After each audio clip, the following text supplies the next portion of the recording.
Yes, sir. Here we go, ladies and gentlemen. What's popping with you? I know it's not nothing but Knicks, but you know what's popping. That's just that's just something that I say. It is Hip Hop Weekly here on the front stoop. We got a lot of stuff we could talk about. A lot of stuff we're gonna get into. I mean, I know you've seen what's on the title for the show and who's on the cover of the show, but we're gonna talk about all kinds of stuff. So make sure that you're here, you're joining in. Make sure you share it out. Share it with anybody. Get some people in here. Let's talk whatever's going on in the world this week. A lot of stuff going on in the world this week. Some stuff that I like, a lot of stuff that I don't like. You know what I mean? I got my man Guillermo with me. And, we're going to go ahead and get this thing going right off Jump Street without further delay or further ado, whatever the word is. Guillermo, what's going on, man? What's popping with you? Not much, Sam. Just chilling, man. As we were talking about the press with my Knicks, but my other team, Manchester United, is doing well. So in the sports realm, I'm good, man. The Knicks, whatever. But yeah, we got some stuff to talk about with hip hop, man. Stuff like Jay Electronica's possible album with Jay-Z. The fact that Waka Flocka admitted that he's a terrible rapper, that's why he went into business. Salute to that, because he was awful. Yeah, he was. Okay, yeah. Snoop Dogg's emasculation on the red mother table. A lawyer or something, or a doctor or something? Waka Flocka? His mother or something. Oh yeah. No, his mother was she was an agent, or she not agent, but like maybe she ran like a record label or something. I think she ran a record label. Or maybe she's in a business like that. Yeah, but yeah. Maybe she did. That's all I know Maybe about. She did.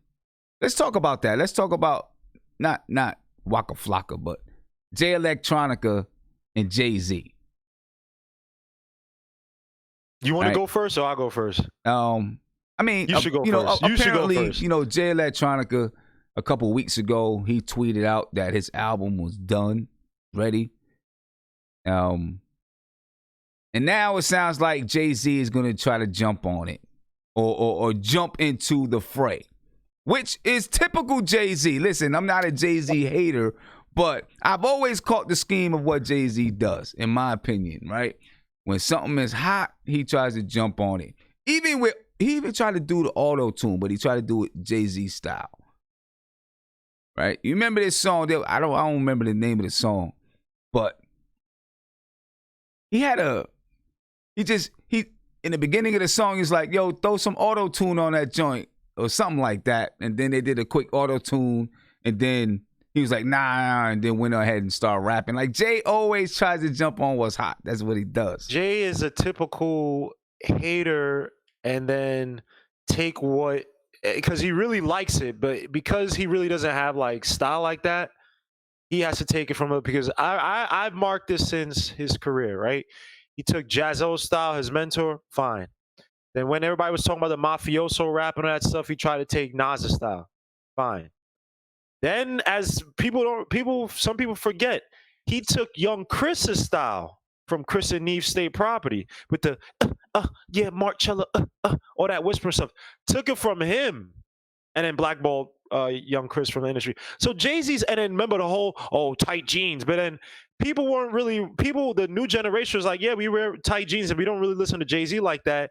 And then he started wearing tight jeans because he knew that, all right, to try to appeal to these young cats and look cool, I got to start wearing tight jeans. Remember when he came out? I forgot what song it was, but oh yeah, these kids wearing tight jeans and all that. It's like, dude, in every phase of your life, you are a biter. The only reason why you're ahead like that is not necessarily because of rap skills. Is one, because a lot of the greats died. Not DMX, excuse me. But DMX kind of went away with his drug thing. Big L, Big Pun. Because he was never considered the king of New York or like the king of rap or whatever until a lot of those guys went away. And please don't take it as me hating on Jay-Z. Jay-Z from probably up until maybe my sophomore year in high school, where like obviously I'm listening to older stuff, and Jay-Z used to be one of my favorite rappers. Like Can't Knock the Hustle is still one of my favorite songs of all time. Yes, I love that joint. I love that. I still remember the video with the limo blowing up and Mary J. Blige on the hook. Oh, when R&B and rap was just like perfect back then. But Jay-Z is a biter. He's only doing this with Jay Electronica. And yes, as someone pointed out, I was just a Jay Electronica. What the F is a Jay Electronica mixtape? I still have it on my phone. I still listen to all the songs, all of them. Voodoo, bro, Jay Electronica was a guy that wasn't from New York, and it was like, yo, I think he might got a little something. Then he started messing with the Rothschild chick, and then and everything fell apart. But seriously, Jay Z is a guy that, look, he's trying to play the woke angle. Jay Z's this fake woke dude because this is the same guy that during the whole Barney's thing, he didn't want to stick up for the dude and trying to take his line away. He's a business guy. I was like, okay, you're fine, business guy. Thing with the Barclays, he lied, or he was a part of the lie where people from the neighborhood were going to get jobs, other stuff. They helped gentrify the area, they helped push people out the area. So so Jay-Z's never really, to me, I think he's just fake woke. Is because it's popular now. Remember, this is the same guy who didn't want to get on J. Cole's song. Remember, J. Cole's first album was held up because Jay-Z was taking long to do Nice Watch. And thank God for Peter Rosenberg. And it sounds crazy, I'm not even the biggest fan of Peter Rosenberg. If y'all remember, on Hot 97, they used to have a late time with Peter Rosenberg. Used to start from like 12 to 2, whatever. And Peter Rosenberg was playing the song, All I Want Is You with Miguel. And that song blew up. So J. Cole better give Peter Rosenberg some, because that's how J. Cole blew up. And Jay-Z was holding that album and basically only then he did Nice Watch when that song finally blew up. So Jay-Z is always an opportunist, man. He's doing this. He's trying to stay with the woke thing because he realized, look, the NFL thing, yeah, it's money, whatever. But I mean, that show was, let's be honest. I mean, don't get me wrong, Shakira and J-Lo, they're bad as hell, but it was lackluster. Let's be honest. It wasn't this, oh my gosh, Jay-Z got the deal. And what did he put on? Those two? It's like, really? Okay, yeah, whatever. And look, MH, first of all, let me say, I agree with things that you're saying about Jay-Z. I am a Jay-Z fan, right? I don't like all of his music, but I like Jay-Z's music. And I'm a Jay-Z fan. But I do still see just like what he does, in my opinion. You know what I mean? And that's him. That's what he's always been about. You know what I mean? That's what he's always been about. Whatever's gonna bring him that almighty dollar, that's what he's gonna do. You know what I'm saying? That's what Jay-Z's about. Now, is he? He has turned into the woke dude, I guess, if that's the saying that people want to say, right? So for him to, if that's what his angle is right now, for him to, well, listen, to be realistic, right? Mm-hmm. If you look at everything that's going on today just in the world, this is probably a generation of activism. You think about it, right? Yeah, activism, yeah. Right? Whether it's fake or real or whatever you want to say, this is the generation of, more young people want to be active and try to have their voice heard. And right. He's kind of jumped on that train, But and see, that's a scary thing. This is why, I mean, control. Go ahead, my bad, son. No, I say, he's kind of jumped on that train. We'll see what he does. We'll see where he is next. I don't know, but it's corny because I want to hear Jay Electronica. I don't want to hear Jay-Z on I don't. I honestly, God, don't want to hear Jay-Z. Look, a lot of these rappers, man, and even Nas to some extent. Nas is my favorite rapper. These guys, man, they come from the era where, steel sharpens steel, right? Iron sharpens iron. And these guys legit, and I can't blame them. Hey, we were in ciphers where, look, the coolest dude in school was either the guy who had the money to, probably sold some drugs or whatever, or the guy who could rap. And they all come, the Busta Rhymes, they all come from that battle mentality. Not necessarily battle rap, but that battle mentality. And none of these guys are really spitting to their highest level because, look, they're comfortable, and I can't blame them. But on the same token, I don't want to hear a boring Jay-Z. I don't want to hear a boring Nas, which I thought I heard on the Kanye West album. That's just my opinion. I heard a boring Nas who wasn't really given much in the effort. And I don't want to hear these old guys. Because it's like, you ruin. I'd rather hear G-Rap, Cool G-Rap, who still actually tries to rap. I'd rather hear those older guys. I don't want to hear Jay-Z with his woke. Now what he's going to tell us, his mother's transgender now? Because now his mother was gay. Now it's like, I don't want to hear that crap, man. Because like, we know you're pandering. Stop with that crap. I want to hear Jay Electronica, and it's unfortunate because Jay Electronica, till this day, my favorite song, Jay Electronica, and I think they said they're supposed to be on the original album. Go listen to Better in Tune with the Infinite. If you could sit here and tell me Better in Tune with the Infinite at 2008 or I think it's 2008 when you came up with the FSJ Electronica. So say 2009. You tell me if that song was not on the radio or it didn't come out, that song wasn't gonna blow up. If you listen to the beat, you listen to the chorus, you listen to everything. That song probably would have won a Grammy. And I'm not even a fan of a Grammy, just of how that song makes you feel. Better in Tune with the Infinite. I want to hear stuff like that from Jay Electronica. I want to hear Exhibit A. I want to hear Exhibit C. I don't want to hear stuff from Jay-Z, bro. Who cares? Well, I mean, who cares? I'll say this though. I will say this. I do feel like Jay-Z has a good ear for music and a good idea of how to market his people. You know what I'm saying? No, he doesn't. I don't think that he would force anything on Jay Electronica that really doesn't fit. He does not. Look, Jay-Z has people around him that promote and push, because Jay-Z is not a good promoter of anything. And that's what Dame Dash was talking about, that Jay-Z is a great talent, one of the greatest rappers of all time. But there were a lot of guys around him that push the image, and a lot of that goes to Dame Dash. I know they had their beef, whatever. Jay-Z doesn't have really a good taste for anything. If you let Jay-Z to his own devices, he wears goofy stuff. He grows an ugly afro. He wears ugly colors. He's not that type of dude, Sim. Like, he is. So let's be honest. He's a talented. You don't think that he has, because all right. So look, Jay-Z and Damon Dash, they broke apart. Look what Damon Dash is. Look what Jay-Z is. No. But that's hold up. Something that's had to be. He has to be doing something right. Jay-Z, I forgot the guy that he started messing with, but Jay-Z, I'm telling you, has people around him to advise him, which is not dumb. That's very smart. If you're not talented, that's something James Dolan should be taking advice with. If you're not good at something, hire people that are good at that. But we'll get to that later. Jay-Z hires people around him to build out, and Dame Dash, again, let his ego, let certain things out. Dame Dash, back then, in terms of marketing and pushing Jay-Z, all that stuff, he had it. But again, Dame Dash let ego get into the way.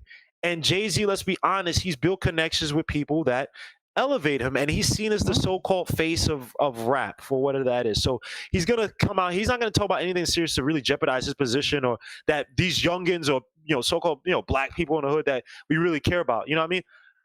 This guy's coming out talking about, when it's popular to become gay, my mom is gay. It's like, dude, really? So he's a spokesman for like that safe image of rap. You'll probably see him campaigning for Clinton or Bernie Sanders or something. Like, he's corny like that. So to say that he got it from his own acumen, I give him acumen in terms of him hiring people around him, because I forgot the damn guy's name, but it was a guy that basically, Dame Dash mentioned too, that he basically, on the Rockefeller thing, when they split, that guy was advising Jay-Z to like basically break away and blah, blah. I can't remember the guy's name. So, and I can't blame him. Jay-Z do that. But that's still, like you said, that's still smart though, right? That's still smart. If you don't have the knowledge, then you get somebody else that has the knowledge and who knows how to, do whatever. But you said eye for talent. And again, I go back, because I remember I used to listen to High 97, that stupid Peter Rosenberg thing.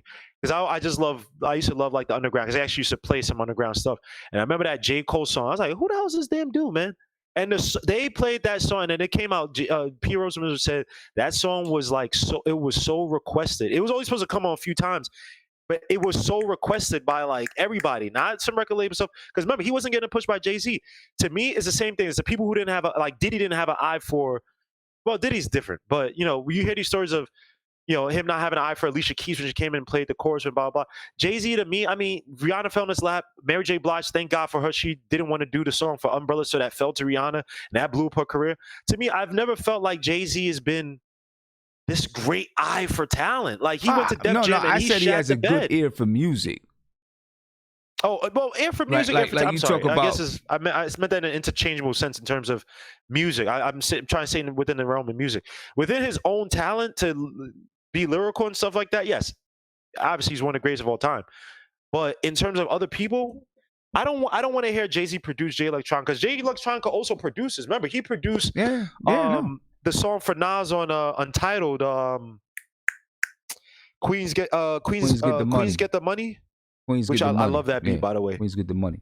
So, I want to hear Jay Electronica sound. I don't want to hear Jay-Z sound whatsoever. Yeah, I feel you. If he's going to come out with an album after 12 years or whatever it is, 13, 14 years, right? We want to hear Jay Electronica. But, that's Jay-Z's MO, though. You know what I'm saying?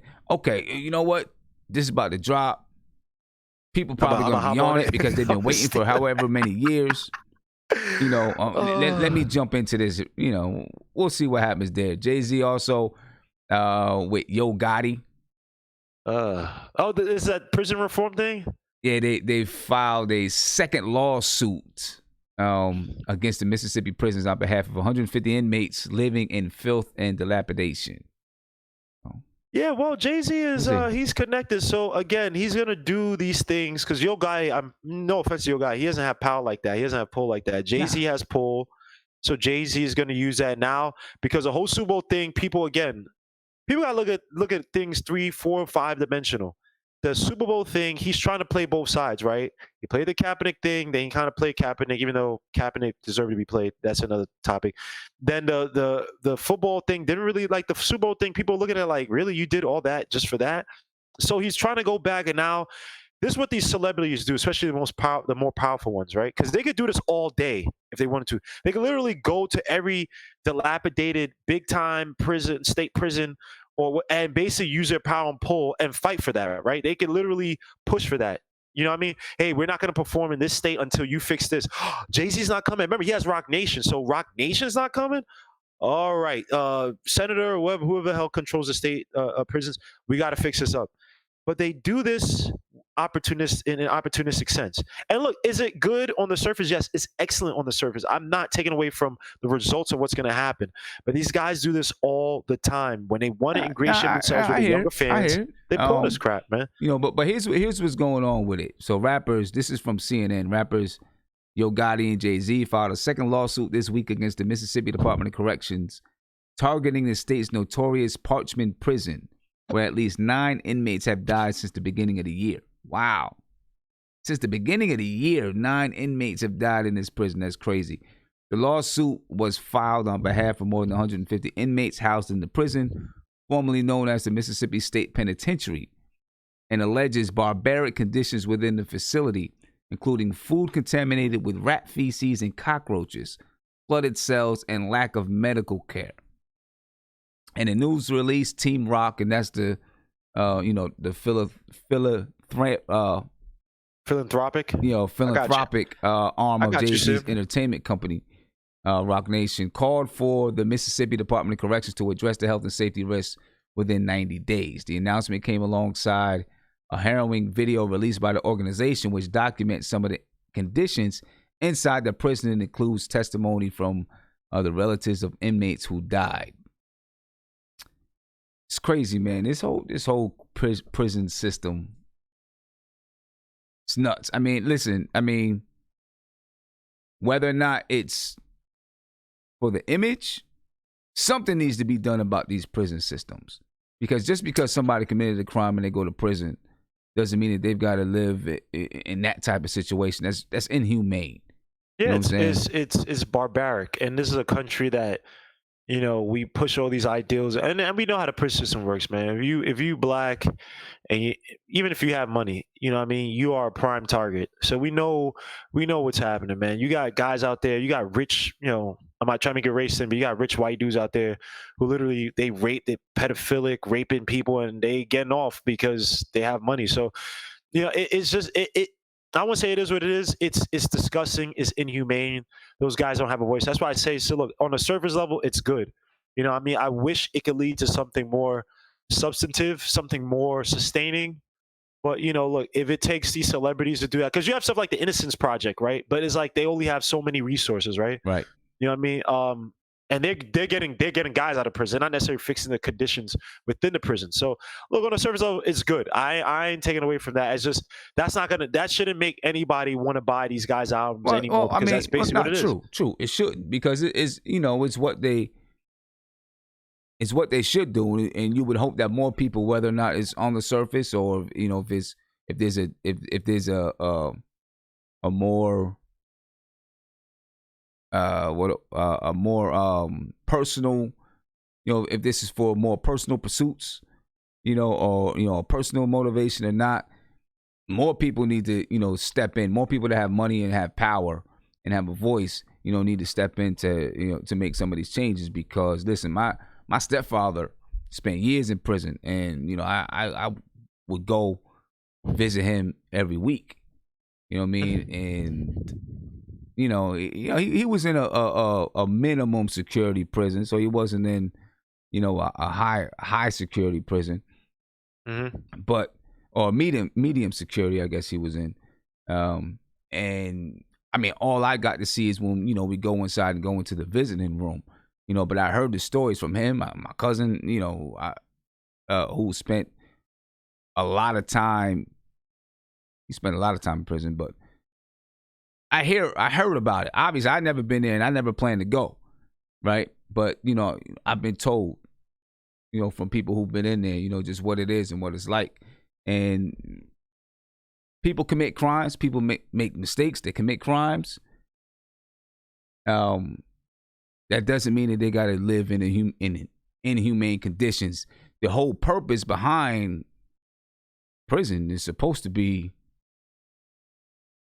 to help you repair your life. You know what I'm saying? If you're putting someone in a condition that's inhumane, such as that, you're not going to repair anyone's life. You're just going to help them fall deeper into depression and be more angry, be more, what do you expect from people if you're going to put them in those type of conditions? So, if it's going to take Jay-Z to help make some changes,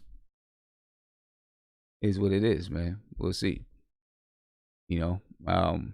Anyway, back to the music side. Just Blaze has been teasing a song with Jay-Z and Nas. Not necessarily that it's new. It's not really new. It's an old song. But we heard Nas's part of the song, The Scientist. Have you heard that? Have you heard it? Nah, I haven't heard it. Is it good? It's pretty good. It's pretty good. Is this I mean, I haven't heard the whole song. I haven't heard the whole song. It was like back in the 2000s. Huh? Is this something that should have been released in like the early 2000s? I think the snippet of it came out in 2014. I want to hear Nas work with Knowledge, man. I think Nas and Knowledge would be so dope, man. Like, people sleeping on my boy Knowledge, man. This dude is slowly coming up. Like, he got beats, man. He got production. Like, and I think that he would do well with Nas. Like, he likes to sample a lot, but he also knows how to boom bap. He knows how to create like breaks in a beat. Like, he's good. He's a good producer, man. Like, I listen to so much Knowledge, man. I'm just like, when is Nas gonna do a freaking song with this dude or any production with this dude, man? Like, it's just crazy. Like, that's who Nas be working with, man. He did Mama. He did Mortal Man for Kendrick Lamar on the T-Pab album. Okay. This is the original song, right? And I guess everything's supposed to have, this same beat, original beat, just has a Jay-Z verse on it. And the website I'm on allhiphop.com right now. But the verse with Jay-Z, I guess YouTube took it down, or whoever made him take it down. So maybe it's going to be played on, maybe it's going to be on another Lost Tapes or something like that. But I'm gonna play a part of it. It's The Scientist. I think it's like 2014 it came out. The scientist is a man who has learned how to think, at least about scientific matters. That's why he can do so many amazing things. But a scientist isn't supposed to believe anything much unless it's supported by evidence. We're gonna do a song. We're gonna do a song that you never heard before. Tell your mama, she only tell you, she told you so.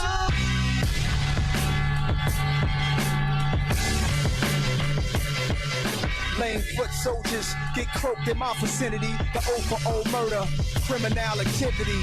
Diamond encrusted bracelets, escape death. Cars and yachts, up front things that say success. So to the warden turns my electric chair on. Inside a LeBaron trunk, got Pakistan hair on. Not Sear Jones, not a capo. The Picasso word painter, Black Sinatra, Rap King Cole, gangster, point blank body armor. I'm Valance, you the Dalai Lama. You just holler drama. So that right there is I think that's like the only verse that ever came out. Obviously, it sounds like a Jay-Z beat, right? From the Blueprint or something like that. Yeah, it sounds like some early mid 2000-ish rock part, but I don't mind it. I don't mind it. But every time I went, if you put Jay-Z and Nas, it has to be an epic beat, man. Like Got to be, right. It's got to it be. has to be a little bit more epic than that. That's like a cool beat. Don't get me wrong, but you need something like glorious. You need something that's gonna challenge them both. And like I said again, not Nas and Jay-Z can rap on they're any type of beat type of guys, but I would have loved to hear like Jay-Z and Nas rap to like, every even though what we do is wrong type of beat. Something fast, like where they can use that 90s, like that 90s lyricism, like where, what I mean? Just, I don't, what I mean? Yeah. It's a cool beat. I'm not issuing it. It's a cool beat. I mean, it sounds good. It sounds like it'd be, it'd be all right. Be pretty good. Well, I've just also heard we so ever many hear of the those song? like I don't know. rock Maybe it'd be on Lost Tapes 3 or something like that. Darlie, what's good with you, bro? Chilling, yo. I'm super tired. Everybody's tired, man. Everybody's tired, man. I wasn't gonna come on, but the conversation got very interesting. So I was like, you know what? Let me hop on for at least a little bit. Yeah, jump on, man. Good. Glad you're here. Yeah. So, yo, Jay. I don't know where you guys are at right now in the conversation because I was setting up the microphone and whatnot. We just listened to The Scientist, a verse from Nas from a bunch of years back from a track called The Scientist. Oh no, I don't know. So yeah, and it's rumored to have a Jay-Z verse. Well, I guess Just Blaze actually released Jay-Z's verse, or played a snippet of Jay-Z's verse, but I think it's been erased from YouTube, so I haven't heard Jay-Z's verse on it or whatever it is. Just kind of teased it, so who knows? Apparently, though, Nas might be dropping another album soon. We'll see. He needs to work with Knowledge, man. Stop, Nas. This is why I get mad with Nas. Nas is just creating albums just to put out content. Like he's just doing this stuff like. Like there's some like YouTube guys who just put out content just to put out content. And it's just, oh, okay, yeah, you did a review video of this. And it's like, all right, there was nothing, you really didn't have any thought. You just want to put out content just so you had content. That's what Nas is kind of doing now. And despite the fact that Nas is one of the best lyricists, bro, he needs something that like there's a theme, there's something to it. It needs to be more than him just rapping on beats, man. Like, yo, bro, Nas, like, because I listened to the only favorite song I really like from Lost Tapes 2 was a Vernon family thing, man. I could keep listening because that beat to me, I just love that beat, man. But I actually liked a lot of stuff from the Lost Tapes too. I try to listen to it like what's that one? No Bad Energy. No Bad Energy, please. No Bad Energy. It's cool. But I need Nas to come with like something epic, bro. But that was a Lost Tapes. That was a Lost Tape. That's the Nas doesn't make mixtapes anymore. That's the like Nas's version of a mixtape for real. You know what I'm saying? That was like cutting room floor songs. It's not a complete. It's not an album. You're right. My bad. You're right. I just feel like what it is. Like, did you guys listen to the last Tribe album? Like the last one that they put out. Yes. Like, I think it was like a year. Matter of fact, I bought the vinyl. I love that album, honestly. And it's like, and it surprised me because most of the time when you get artists from that era trying to create music now, it usually doesn't age well, and their music even in this era sounded good. Yeah. So like, I don't know. Sometimes I feel like artists such as Nas, who I think is one of the best, if not the best lyricist of all time, and he can. I feel like sometimes his content doesn't age well.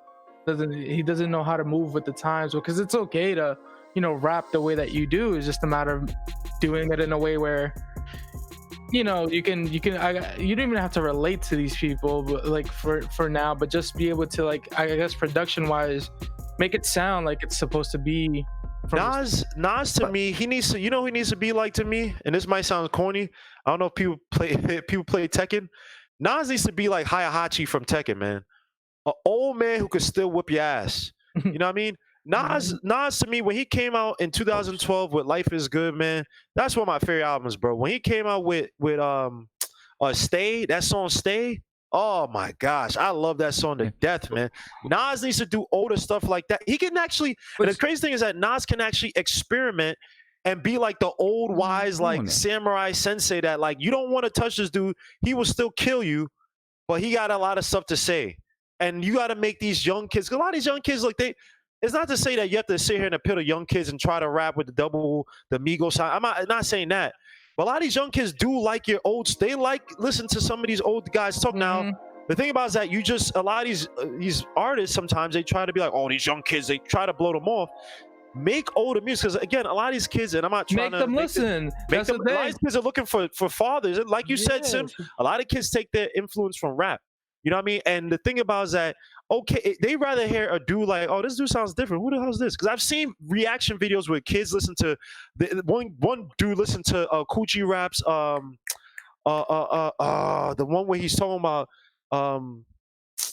delivering the keys for the mafia, and he's on a run. Thank you, on a run, and the kid's like, woo, he's going crazy. And this dude is a dude that listens to Migos, because listen to Wu-Tang, he's going crazy. He listens to Nas, he listens to Smooth the Hustler and Trick the Gambler, Broken Language, he's going crazy off of that. So these young kids, they like this stuff. It's just stay in your lane as old man samurai Nas, man. That's what I'm give saying. wisdoms. Yeah, you don't have like, to be vague all the time and talk about you're a smooth gangster. It's just cool, but give us wisdoms, man. When he talked about stay, the reason why I liked it, because like I like stuff where you could put like a video to it, like there's cinema to it, right? So in Stay, and the first verse, she's talking about a girl basically like a bad chick who knows she's a shit, and Nas is like kind of like shit on her, but at the end of the night he wants to sleep with her.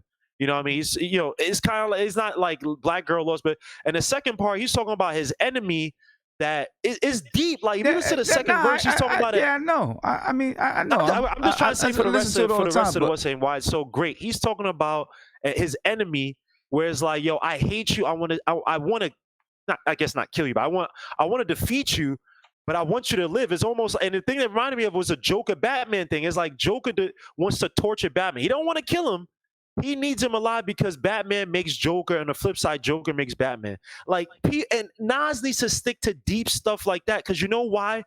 Jay-Z is taking that same stuff, worn it down, and getting praise for it. When Nas came out with Life is Good, way before 444 album, and to me, Nas needs to stay in that lane where he's kicking Nas, because when it's all said and done, Nas is going to be canonized as, oh, damn, this dude was coming out with deep-ish, with great producers, even in his 40s, in his 50s. Like that's what I want to see Nas. I want to see Nas as the old samurai with the gray hair, still kicking people's asses. I mean, I think that he will be. But I mean, every artist is going to experiment with their music and try to do different things. Especially, I mean, every artist is going to do that. That's what an artist is. Yeah, I think there's a point where it's like, okay, you're done experimenting. Like, nah, but you know, but see that's why I just disagree. I think he's lazy. Nas is lazy, bro. I agree with that. I agree with that. But see, Dolly, see, I disagree. I don't think any artist of in any genre of music, in any performing arts, should just stick with, okay, this is what I do, so I'm just gonna stick with this. You know what I'm saying? And not try to develop and grow and expand. I mean, when you're an artist, right? Whether it's painting, whether it's writing, making music, right? Their mind, like they have this creative mind. And so if you just keep them and say, no, just do this right here, you're holding that person back. Like, because an artist just has a creative mind and they want to do stuff. I'm not even trying to say that you, limit their creativity. That's not what I'm trying to say. What I'm trying to say is that there's a point where an artist just, if they try to be something that they're not, is what I guess I'm afraid of with the older generation of rappers, such as Nas, where they're trying to do things that don't necessarily flatter them. It doesn't necessarily make them, it's not what, when we look at this person, it's not what we're trying to hear. It's like what Guillermo said, and this is why I love this point so much, is what he was talking about. I want to see him like as the samurai, as like the sensei, kind of spitting all this wisdom at us. Like that's what I want to see. If you're the older head, be that father figure. You don't have to tell us like, all this cool, nice stuff, but you could tell us like your reality. That's what we want to hear from you. From your perspective. You don't think that honestly, you don't think that Nas does that? No, I do think he does. I mean, that. even in his I just think recent his music, you don't delivery think he does that? is not always. Can I say something about the experimenting thing though? I don't think Nas experimenting, bro. I think that the issue with Nas is that he gets around producers, right? These top-notch producers, right? And because of the name, it's like Nas is one of those dudes. I feel like he's like they give him a beat, and maybe some beats he denies, whatever. But he's not sitting there really being critical, like, yo, I want this, I want that. Because he thinks in his head, it don't matter. Whatever beat you give me, I'm going to be nice. And for the most part, yes, he's still going to be nice. But if Nas had, for some of these later albums that he's coming out, I'm not talking about Lost Tapes too, obviously, like you said, it's covering floor stuff. To me, the Kanye West album, you had a guy in Kanye West who could literally build you stupid beats. And I understand Kanye West is a little mental right now, or very mental right now. But the beats he was getting from Kanye, I'm sorry, bro. Besides, even Adam and Eve, which was probably the only song I kind of like just because that's not a classic Nas beat. Now, Echo from Swiss Beats, I was hoping Nas was going to do more deep, kind of like sultry, not sultry, but more kind of 80s, not even 80s, just like that feel was glorious. You know what I mean? Nas needs beats that are either like that or something that's very introspective, something that's deep. And that's why I say to this day, Knowledge is the best producer for Nas. maybe. I'm just saying. I'm just saying. Producer. I'm just saying for any artist, man. For any artist, I think, right? Any artist. I mean, even if you go back and you listen to Nas' first 3 albums, Illmatic, It Was Written, I Am. They all sound completely different, right? Right. Completely, and then even into Nostradamus sounds completely different from I Am. I mean, and then Stillmatic sounds completely different from Nostradamus. And Godson sounds completely different from Stillmatic. You know what I'm saying? He's never just said, okay, I'm just going to be this Illmatic rapper and this is what I'm going to do. Because I can guarantee you with any rapper that just says, here's my lane and I'm just going to stick with this, then people say, when are you going to grow? Changed. When are you going to develop? He's never adapted. He's not adapted, but he's never grew.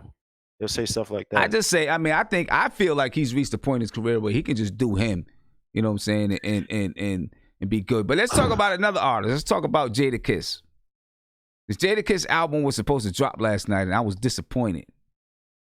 You know, it was midnight, 11:59. I'm like, okay, I'm jumping on Spotify because I'm about to listen to this album. And I was like, okay, then come out. I said, okay, maybe it's just late. I hadn't read all the news and everything. Then earlier today, this morning, I read and he pushed it back. Right? He pushed it back. So according to Hip Hop HNHH, Jadakiss has been giving us. Oh, never mind. I don't want to read all of that. Anyway, he decided to push it back until I'm not going to read all that. Jadakiss Camp confirmed to HNHH that Ignatius will be released on March 6th. Right? So the reason as to why was not really provided. It's possible that he wanted to put a few finishing touches on it, but that's purely speculative. Now, other things that I've read is that it's because of, he basically wanted people to he wanted to show respect to Pop Smoke. That's what else I've read, read about it. That he pushed it back 1 week to pay his respects to Pop Smoke. So, well, I hope that's the case, and it's not because things aren't ready and stuff. Because I don't like. I've seen it enough where. This is why I'm so cynical. I've seen people like use the dead. I'm not saying Jadakiss is doing it, but I've seen people use a dead for whatever excuses to do whatever, whether it's the album production or do evil interviews, Gayle King. I've just seen people use and exploit the dead in so many ways. And I just don't know. I don't know what his relationship with Pop Smoke. So, I'm not going to sit and try to speculate. I just hope that, it is that. Because the thing with Jadakiss, man, and again, it sucks, man. We're just not in an era for some of these Titan type rappers, man, because even Jadakiss, some of his stuff is just like, all right, we always know him as that guy. And it's like, I don't know, man. I'm just getting scared that some of these guys, I won't say falling off, but the fire is not there because no one's sharpening it, man. Like, it's just, I don't know. I hope the album's good, man. I don't know. I hope it's not like the studio album. Which one did I buy? Kiss the Game Goodbye. Was that it? That was the one. I think that was the one album. where it was just. Somebody's. I don't know. It's just him and Fabulous. It's just their mixtape stuff is always just so much stronger. But again, because they work with these stupid labels, they have to make their music so much more clean and boring. Like it's whack. I mean, there's this thing where it's like if people are gonna delay, an album or something to polish it up, I'm never mad at that. But let's say you sit there and you polish, and you're saying that you're quote unquote polishing it up, and it's still trash, just because you took more time to do that, and you said that you're polishing it up. Now it's even more trash because you didn't, you spent more time supposedly fixing it, and it's still garbage. So whatever you were doing before was still garbage. It doesn't make it any better. So I don't know. I just hope that it's if it's being polished, I hope it really is that. Yeah. That's just my. And I mean, we'll see. I mean, hopefully, or maybe there's just some other things that need to be tied up, because nowadays today. Well, I mean, if it's going to be released, it's going to be released on Spotify, iTunes, and all of that. You usually need at least a couple of days, right, for it to propagate throughout all of the streaming systems and everything. I don't know. I guess we'll find out on March 6th. That's next Friday, because I wanted to review it tonight. That's what I wanted to do. I was really looking forward to it. But see, I think. Guillermo, just going back to what you talk about with rappers, I guess from our generation. See, me, I'm a little bit different because I like to try to hear what they're coming with next. I'm not expecting them to sound like they did when they were 20 and hungry, and they didn't have no money or food, and they were really hungry. Now they got money. Now they got, they got a house and cars, and their kids, they're able to pay for their kids to go to college and all this stuff. I'm not expecting them to sound the same, to have that same hunger that they did when they were 20, 25, 28. You know what I'm saying? Because they've achieved something different. It's not necessarily hunger, Sim, right? It's proficiency, right? It's the depth of what the hell you're talking about, and still your ability. Because you say Jay-Z has a good ear. You don't lose a good ear for music, right? I still want to hear you. Look, you're rich now, right? When you're rich, like Biggie said, more money, more problems, right? When you're rich, I'm pretty sure you're depressed. I'm pretty sure you're probably paranoid. I'm pretty sure you're looking at it. You're distrusting people. You can't. And there've been great songs where guys have talked about those same things, and we've loved those songs. You know what I mean? So you get money, you don't have money. There's no excuse for you. If you're a good artist, there's no excuse for you to not put out good music. So your content could change. Like I said, change the content all you want. I don't want to hear you talking about stuff that you're doing at 20, stuff that you're doing at 30 when you're in your 40s. I want to hear about different stuff, man. I want to hear about how it feels to be at a party and you're the rich icon or whatever, and you feel everybody's laughing at you versus laughing with you. And you're looking at the other tokens and you feel all like, I want to hear stuff like that. I want to hear you put that into a beat and put that in some introspective stuff where it's deep. Like, but see, I feel like the three rappers that we've been talking about the most so far this show, Jay-Z, Nas, and Jadakiss, they've done that. I don't hear them talking about when they was 20 years old. I mean, they may reference it from time to time, but I don't hear them talking as if they're still out on the block selling drugs. Yeah, I know. I don't know. I never said that. You brought the point up, but I never accused. I don't think I accused Nas of doing that. I accused Nas of being lazy. You know what I mean? I feel like even as an artist, and I understand Nas has businesses and all this other stuff, but to me, Nas, like, he's not searching. And look, he's older, so he may not do that, but I just feel like there's so many young producers out there. When you talk about guys like Matt Kami, God Fahim, even guys like Earl Sweatshirt, and it sounds weird, but again, like we said, Nas at a point in his life where he can experiment, and there are guys with sounds that would fit Nas a lot better than him going to these big producers who, because it's the name Nas and they're trying to maybe tap into a niche, underground boom bap market, not underground, but more of the so-called real hip hop boom bap market, whatever, they're gonna try to say, "Oh yeah, we got Nas," blah blah. Because remember, what was that song with him and Travis Scott? It was like, ugh. But Guillermo, you know what? You know what? To follow up on what you say, another like type of producer that I feel like he can mesh well with is Tyler the Creator. Like just because of like that sound, like it's just not even like being boom bap, but just like if you want to experiment, those are the kind of guys you have to experiment with. But see, you know what? Like me, and I guess I'm just a fan of hearing what people do, right? I'm a fan of a whole lot of different styles of music. If I hear Jadakiss do a collaboration with Travis Scott, I want to hear it. I want to see what it sounds like, and I'm gonna try to, if it sounds dope to me, I'm gonna listen to it. You know what I'm saying? It doesn't have to. I don't care that it's Travis Scott. You know what I'm saying? If it sounds dope to me, I'm gonna listen to it. Like I guess that Travis Scott. So I'm not saying because it's Travis Scott. I'm just saying that song with Travis Scott was not good because they were trying to force Nas into like a round peg into a square hole. Like it just didn't fit. Now, if Travis Scott was singing or rapping and it fit with Nas, obviously I'd praise it. But what they were doing, again, it was lazy. It was like, hey, it was like the 2004 Lakers. Let's put a whole bunch of talented guys together that we've seen them have success and just say, hey, make it work. And it just doesn't. There has to be a style. There has to be. I'm just saying, I don't expect perfection on every song that comes out from an artist. You know what I'm saying?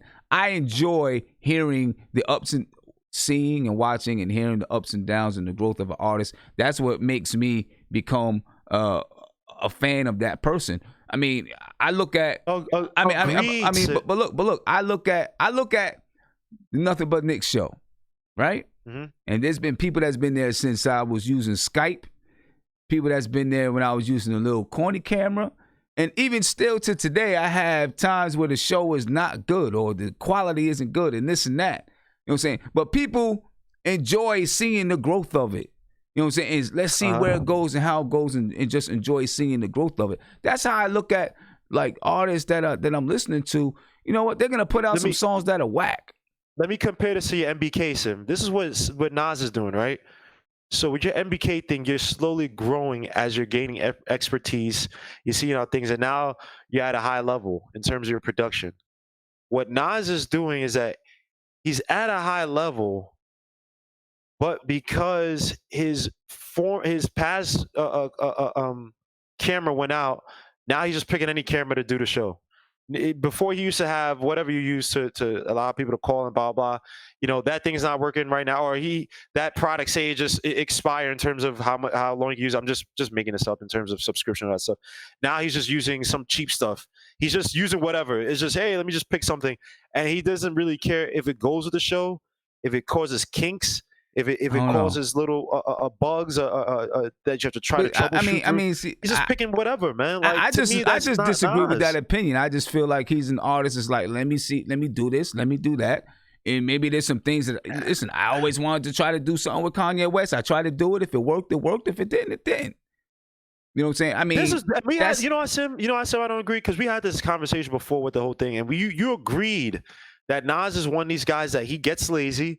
And I agree. I agree with you there. I just don't think that I agree with you there.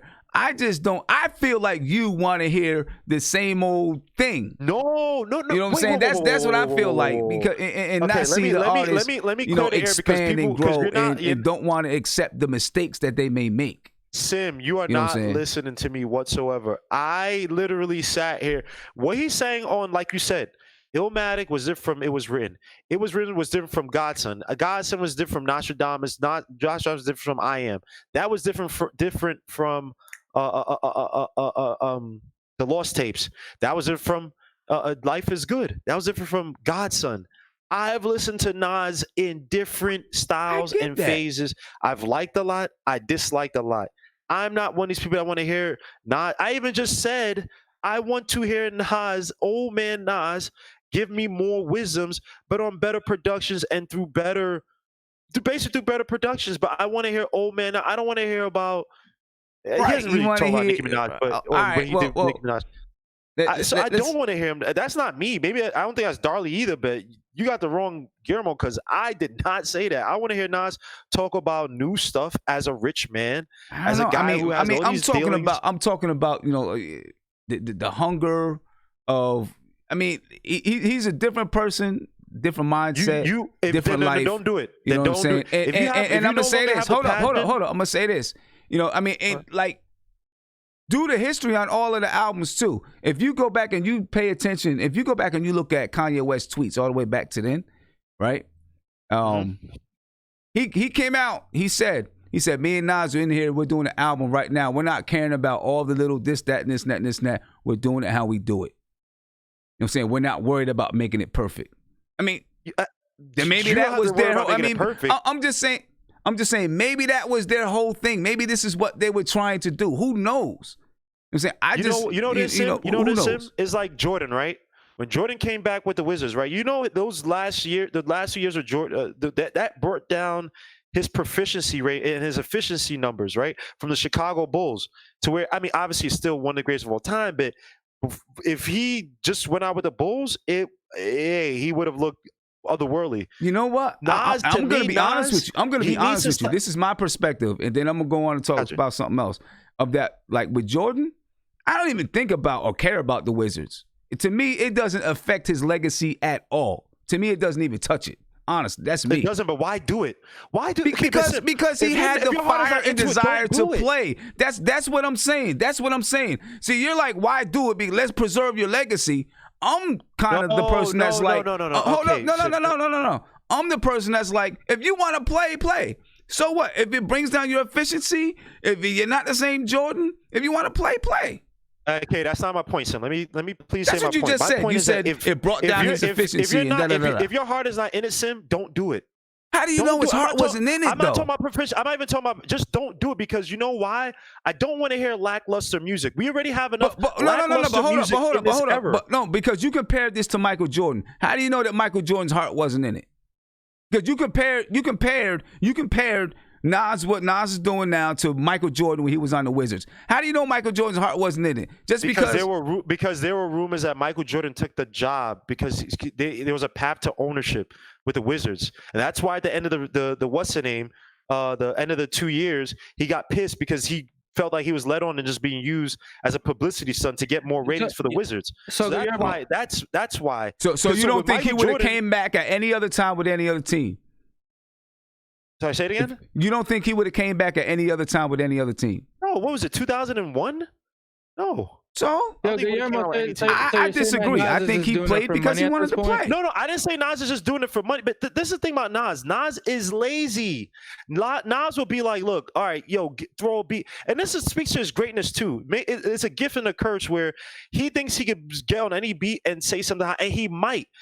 But the thing about it is that the highest production of the whole song that Nas could have got. I'm not saying it has to be perfect, but many times, like we've said, he's worked with so many producers, and they don't get. You know who said this, and it's not just me who said this. Go back. There's an interview. I think it was with Vlad. Large Professor said this. He said that Nas, and I think he was critiquing the Kanye West album, and he was like, He's like, it's Kanye, but it ain't really. It's not the best. But see, that's my thing. Like but I mean, that's what I'm saying. My thing, I'm okay with it, and I'm okay with any artist. I'm not expecting them to be perfect. I'm gonna love what they've done, and if they come, so you like mediocrity. If they come out, I'm gonna love what they've done, and if they come out with something that is classic, then great. But I'm going to expect the legend that they already have. I'm not going to expect them. Everyone's not going to stay at their supreme. I didn't say. Okay, Sim, is life is good? Hold up.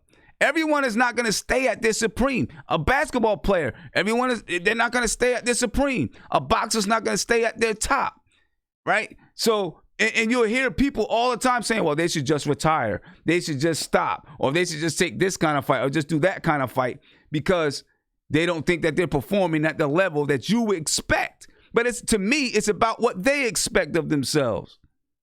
If that's what he expects of himself, that's what he does. I mean, he's cemented his career. He cemented his status.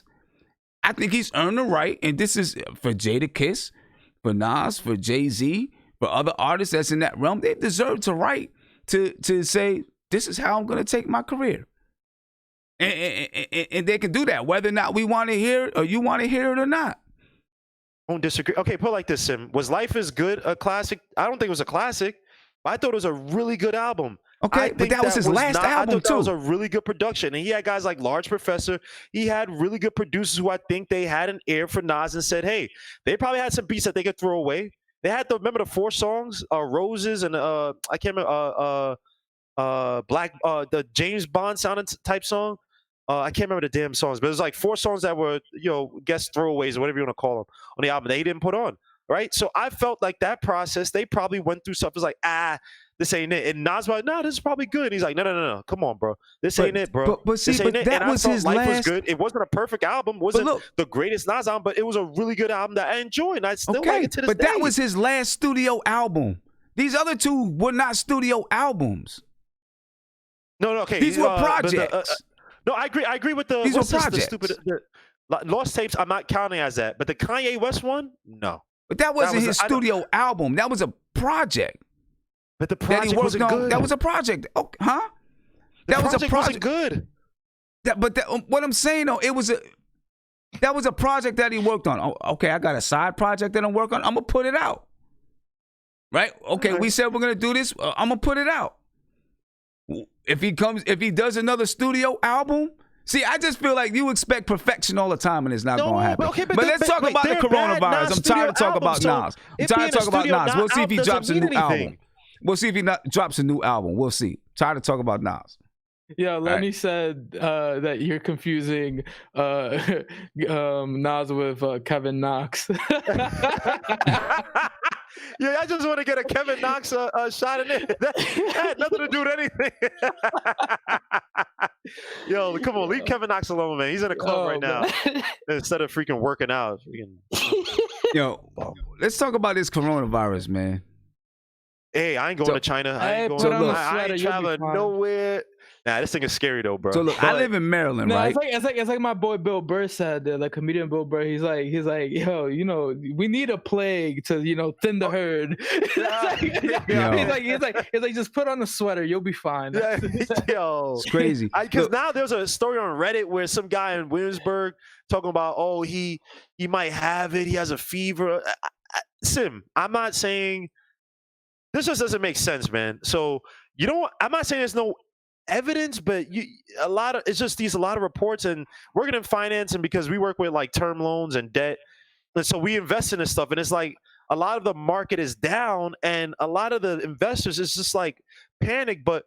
And you see these headlines on Bloomberg, our terminals is like, the CDC reports somebody in California, somebody in New Mexico. It's like, okay, but then I'm not saying there's be a zombie apocalypse, but I'm not seeing a bunch of pictures of sick people like, what? And I'm not saying that has happened, but I just feel some of this stuff is just some false information, man. Now the vice president of Iran now has it, and this is one of America's enemies. It's like, really? They try to do a thing with Ebola. Remember when Ebola came out part 2, and they're like, there's somebody in Texas who has it, and they crossed through it, and it's like, and nothing happened after that.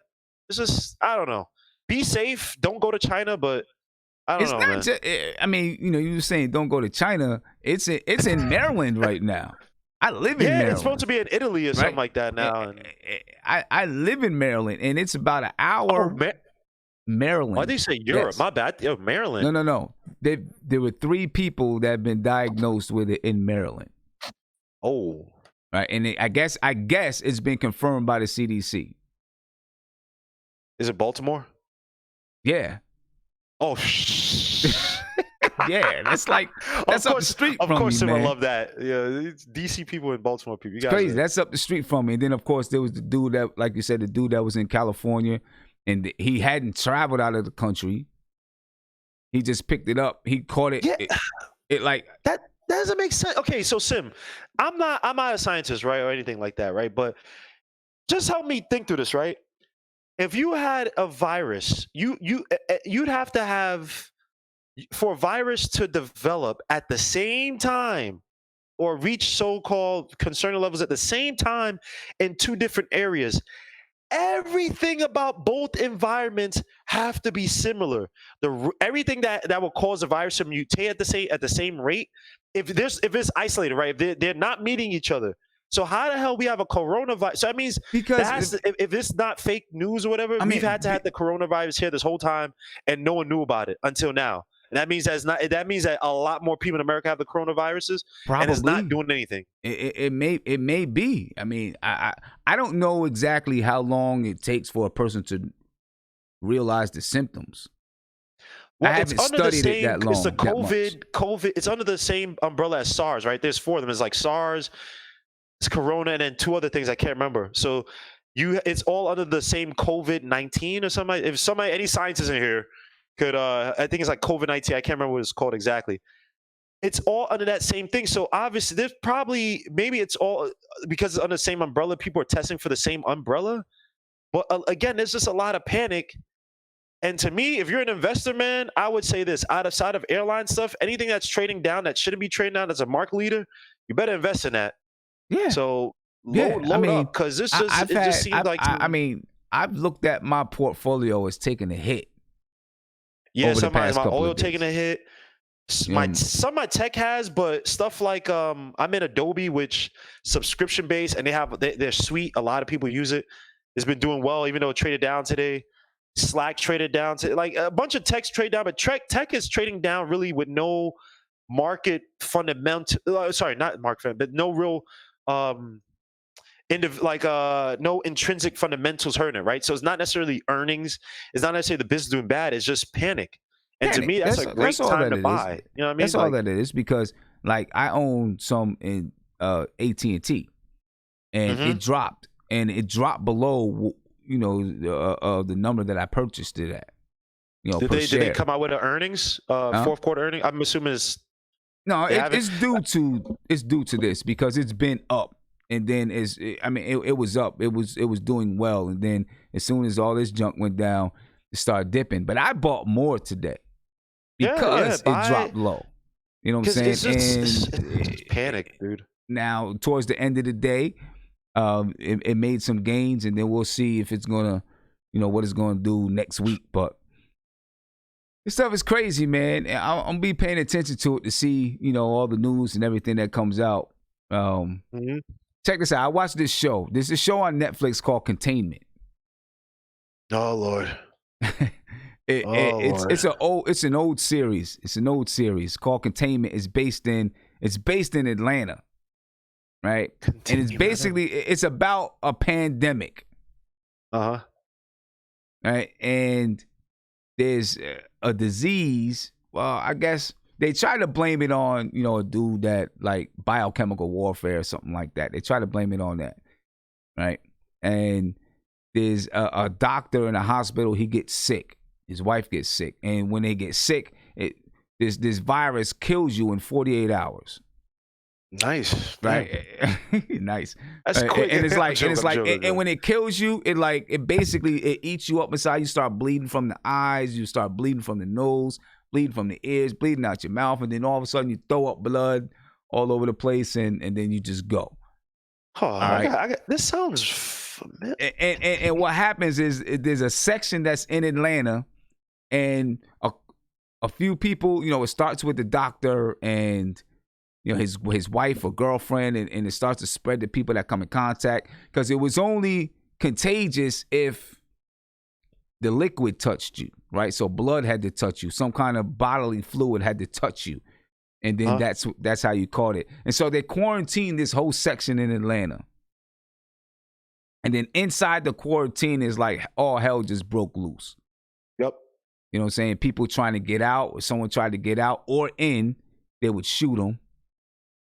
Right, because they're like trying to get. Why would people be trying to get in? Like there was one guy. Because not everybody inside had it. Only some people had it, right? And they were trying to quarantine people who had it, and if somebody they recognized that somebody was sick, they would quarantine him in his hospital. So this one guy, he had his girlfriend was in there, and she was pregnant. So he was like, I don't care, I'm going back in so that I can be with her, because she's about to have a baby in, a couple of days or whatever it is. So he was trying to get back in.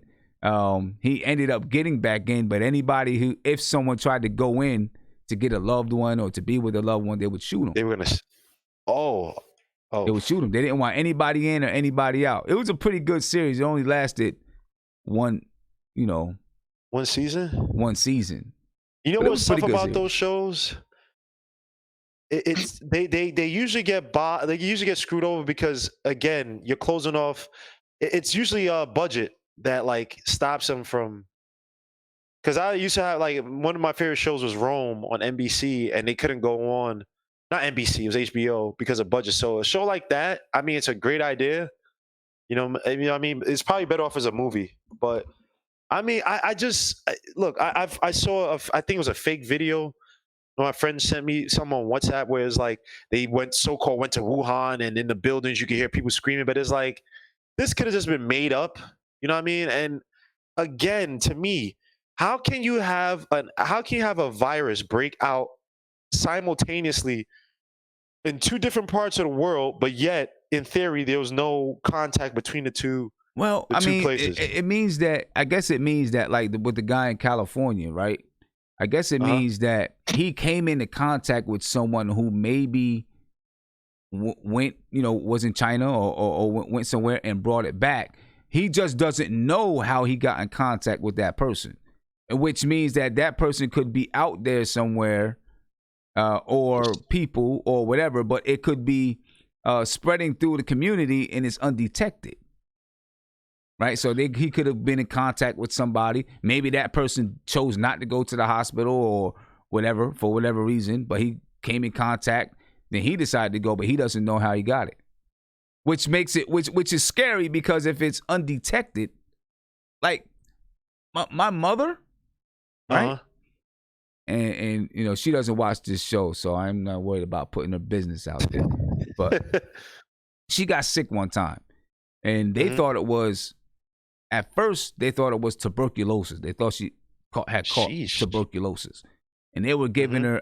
When I went to visit her. She was at the hospital. I went to visit her, right? And I was tripping when I went to visit her because they made me put on a hazmat suit to visit my mother. Sheesh! An all-white hazmat suit. I'm like, what the hell is going on? Like, what did she contract? What is this? And they were like, we don't know. We don't know what it is. Right? They were treating her for tuberculosis. She still was sick. It wasn't tuberculosis. It made her kidneys fail. With the medicine they were treating her. Luckily, they put her on dialysis for a little while and came back. But they ended up just diagnosing it as community pneumonia. They didn't know how she contracted it, how she got it. She just got it from the community. I mean, she's healthy. She's good. She's healthy now. This was 10 years ago, maybe. But they didn't know how she contracted it. She just contracted it somehow, somewhere. And I guess it's kind of like the same thing with this guy in California. They don't know how he got it, but he got it. But community pneumonia, is that something that was native to another country or something, or like it came, you know what I mean? Like, no, I guess it was just pneumonia but they don't know how she got it. Just a germ somewhere or something. I don't know. I'm kind of pissed too because I went to Asian Asian like equipment store today, and some of their stuff looked like old, man. I'm just scared. Any shipments, I don't even want to get anything from that region. Yeah. I'm just, and it's not, guys, it's not that I'm just skeptical because I've seen it many times where we've had, mad cow disease, and the news, because it's ratings as well. You guys have to realize the news will sit there and there's no accountability on the news part. The news could put out all this stuff, say it's not as bad as it seems. They don't have to retract anything. You know what I mean? So I'm very skeptical when I hear all these reports, but there's no crazy like pandemic people. You know what I mean? Like, we've had these stuff before. Ebola is gonna kill us. Mad cow is gonna kill us. SARS is gonna kill us. And it's like, and I say, look, I hope it's bigger. They make it bigger than what it really is. But let's just wait till things. I mean, that's the best thing you could do. And to people who have the mask, just stop wearing a mask. That's not how viruses work. And if the virus actually got on the mask, think about how stupid this is, right? You wear your virus. You come home, you put the virus on the table around your friends and family or whoever's staying with you. They're gonna contract the virus too, guys. They're gonna touch, and you're probably gonna touch the virus when you take the virus off your face. Ding. The mask is not gonna help. That's not. I love when I see people on a train like holding a napkin and holding a pole.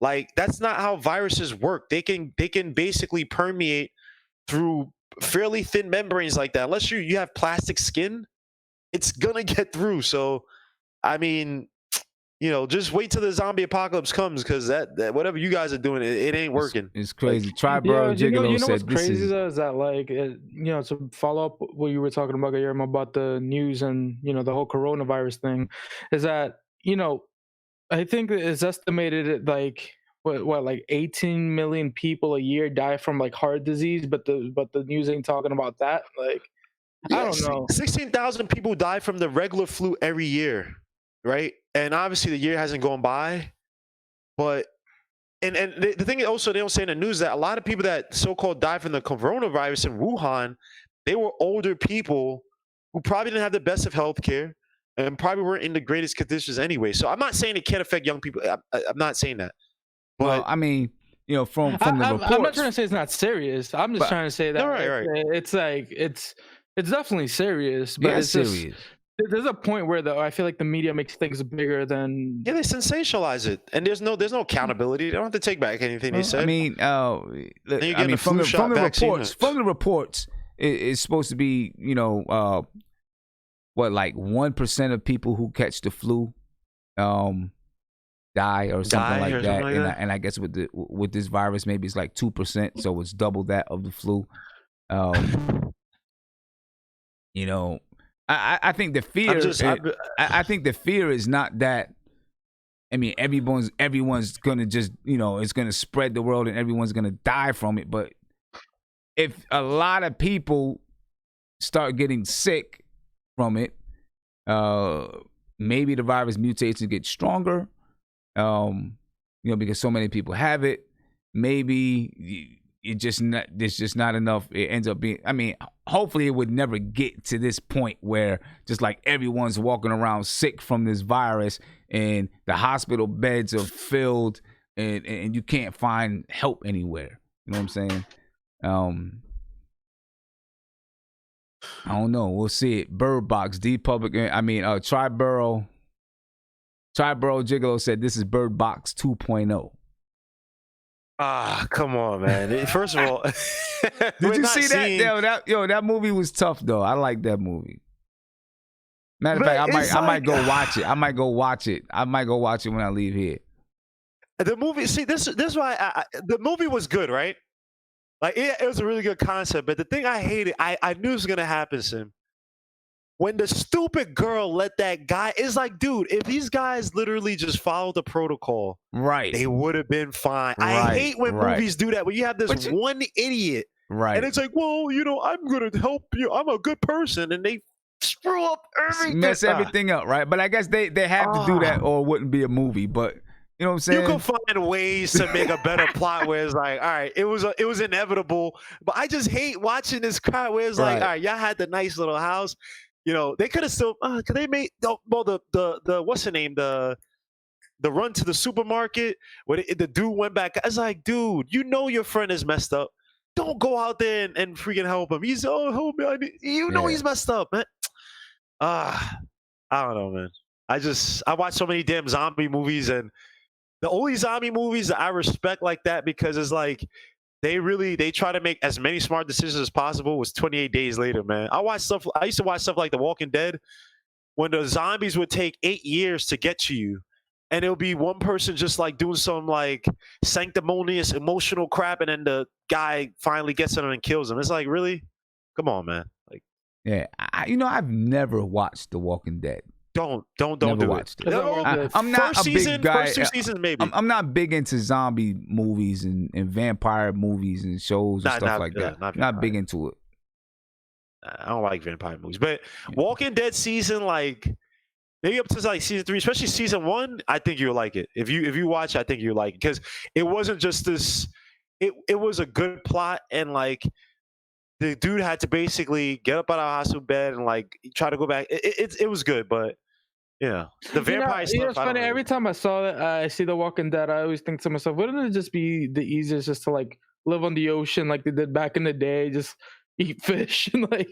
Yeah, it would be. It very much would be. But it's like Jaws. Like people just they don't like they have to have they have to have some type of excitement that ruins everything. It's like Jaws, right? You want to know how you defeat Jaws? Don't go into water. That's it. It's easy. Zombies, basically just get the hell away from them if they're slow, like in The Walking Dead, where literally they're just like. And I understand The Walking Dead was more so a picture inside the minds of humanity and how they became barbaric once the whole thing popped off. But I shouldn't be dying from a zombie if he's walking 2 miles per hour at me. Like I shouldn't. Like there's no way I should be getting caught. It's so easy. I just move to DR. I live off the land. Just live off plantains. You know what I'm saying? Put a big fence. There's a good video online where these kids and because they made they were joking about LeBron in the finals, and basically LeBron just like he continued just thrashing his team for losing. So they made a video of like how black people would handle scary movies. And it's literally the simplest ish, like what's the one? Not Jeepers Creepers. What's the Texas Chainsaw Massacre? Where like the girl was telling the people to go back and stuff, and it just showed them like, all right, I guess they were talking about, we're gonna go to a party. It's like, oh crap, you saying we should go there? Turn around. It's simple stuff, and I have a feeling. Look, black people, I'm not trying to make it racial.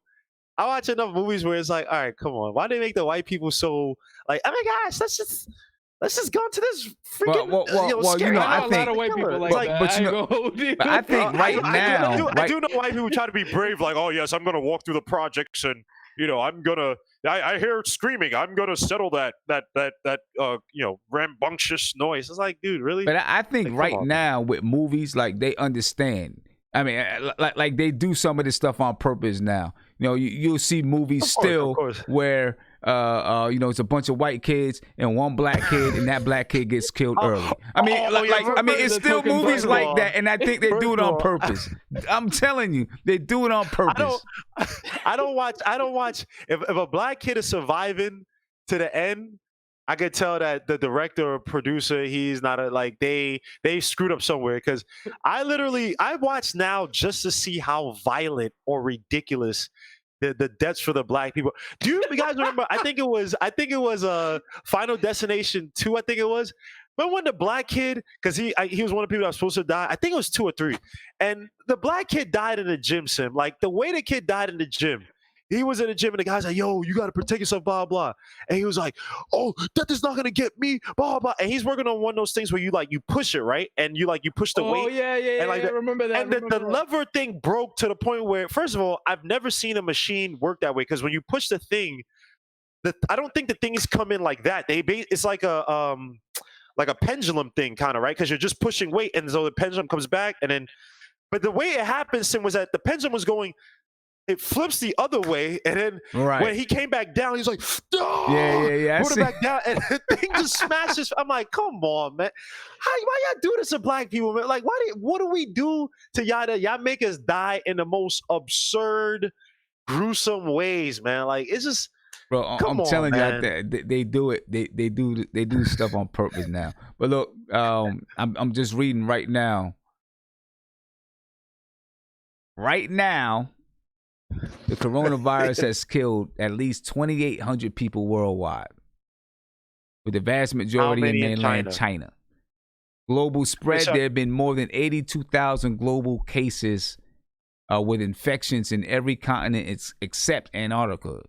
Are there even people in Antarctica? Oh yeah, they're like 20 right? people. The scientists and scientists and stuff. Italy outbreak. At least 11 European countries now have confirmed cases. And in South Korea, there are now 1,700 cases in South Korea. So we'll see, man. We'll see what's up.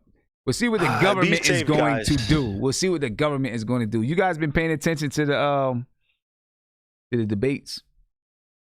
I mean, I'm apolitical, but because I have friends from high school and we're on this WhatsApp group, and they literally they talk about this stuff, and I just basically, excuse my language, I kind of shit on all their like perspectives on these guys, because it's like, come on, man, you hear stuff like Bernie, and I'm not gonna get too political. I'm not gonna get anyone's views, but I love politicians when you hear the hypocrisy in what they're saying, right? So Bernie Sanders, right, who he just basically panders and panders and panders, right? The same guy who he signed a 94 crime bill, right? And he said he signed it because there was good stuff in there, right? Imagine me, a politician, I signed a bill that said that we should persecute Jewish people, but there's good stuff in there. You think Bernie Sanders would be okay with that? But for some reason, when it's black people, it's okay, right? So Bernie Sanders signed the 94 crime bill, or he voted for it, excuse me. But this same guy who says, "Oh, I marched with Martin Luther King." I don't think Martin Luther King would have wanted you to incarcerate black people in a more punitive sense than everyone else, and be a lot more harsh with black people. But again, Bernie Sanders. Then he talks about, oh, these billionaires, they have all this money, but you have 3 mansions, my guy. You know what I mean? So I just like listening to these politicians because they have to pander, they have to lie. Bloomberg, now he's sorry for stop and frisk. Bloomberg, oversaw stop and frisk, pushed it, oversaw a broken window policy, pushed it, and now he's talking about, oh, I'm sorry if I could make, and they always say, I'm sorry. They're always sorry. But the funniest thing, Sim, I always realize they never try any of these experiments on white suburban people. I lived in Wilton, Connecticut, Sim. When I tell you, like you talked about people in your neighborhoods doing drug, blah, blah, no one does more drugs than white kids. Suburban white kids. And I do not mean that. I'm not crazy drugs too. I'm not trying to. I have friends right now who live in Brooklyn, and they will literally tell you that what I'm saying is 100%. All my friends from before high school, I don't have any friends who've died from drug overdoses. I know a bunch of kids from my high school died from drug overdoses. I know white kids. I guess they're not kids. They're in their 30s who still do whippets. And I never hear about broken policy in these suburban neighborhoods where I remember you go online, there's a police, I don't know if he's a sergeant, I don't know what you'll call him, David Fogg, who said that, hey, when I was one of the guys, I think he was in Florida or whatever, they used to do all these big drug busts in the black neighborhoods, blah, blah, blah. When they want to go to the white neighborhoods, they were told by the higher ups, hey, we ain't going over there. We do not. It's like, hey, but we know where the drugs are coming from, because a lot of times they would stash the big piles of drugs in these, because no one's gonna check, or back then no one's checking these suburban neighborhoods. And David Fogg, you go look something on YouTube. He goes around talking about stuff. He's like, hey, let's go into these neighborhoods and bust them. We know where they're transporting the big wholesale stuff, or big shipments from the wholesale, and he got the hand. So when I hear stuff from Bloomberg talking about he's sorry and all that stuff, Sim, you and I, we both live in New York. I lived in New York seeing this stuff with the gentrification, where Bloomberg, I remember he had signs in downtown Brooklyn saying downtown Brooklyn is going to be the new Manhattan. And what happened? He gentrified that whole place. Now you can't, black people, they all had to move to Florida. Atlanta, they had to move out because they can't afford the places. People had their kitchens burned. They had all these landlords doing these terrible things to push people out. So Bloomberg, to me, he's a demon. I don't want to hear him and Giuliani. They always seem to be, we're sorry about this stuff, but they're demons, bro. They're opportunists. Yeah, that's what I'm saying, Guillermo. Because I'm like, yeah, you weren't a good mayor. How do you expect to run a whole country? You weren't a good mayor, but you want to run a whole country? Nah, you know what they're gonna do, your boy is supporting them. You said what? Your boy is supporting them. Who, Jay-Z, right? Nah, Charlamagne the God. But Charlamagne, bro, first of all, let me say, can I just say about Charlamagne the God? That's your boy. Can I call this? Because this is going to happen in maybe 5, 10, 15 years from now, right? Charlamagne the God is an industry plant. Mark my words. You do not get away with that story of alleged rape. And I'm not going to get into the rape case, but alleged rape, and you're still on the air in such a prominent position. He is doing the bidding of some higher ups who want him to spew a bunch of, because before Charlamagne, I remember Charlamagne, he used to be one of these guys where it's like, be above races, be above all this stuff. It's affecting us, but we're better than that. Like, don't get by. And to some extent, yes, I agree with him. I agree with him in many facets of that aspects of that ideology. But now you hear him talking about, oh, black this, black that, black. They were the same guys that on Breakfast Club talking about, and I think it was Envy who said this, but they were just joking about, like, Envy saying, oh yeah, I want stop and frisk. I actually support that stop and frisk, blah blah blah. And Charlamagne used to say, "Oh, but now he's all woke or whatever." He's going whatever his handlers are telling him to go with. Trust me, when Charlamagne, if he steps out of line or they're tired or done with him, all that rape case is gonna rear its ugly head again, and he's gonna be pushed out the industry. Charlamagne the God is a clown. They had Hillary Clinton up there, and they're sitting there talking about this last election, talking about hot sauce.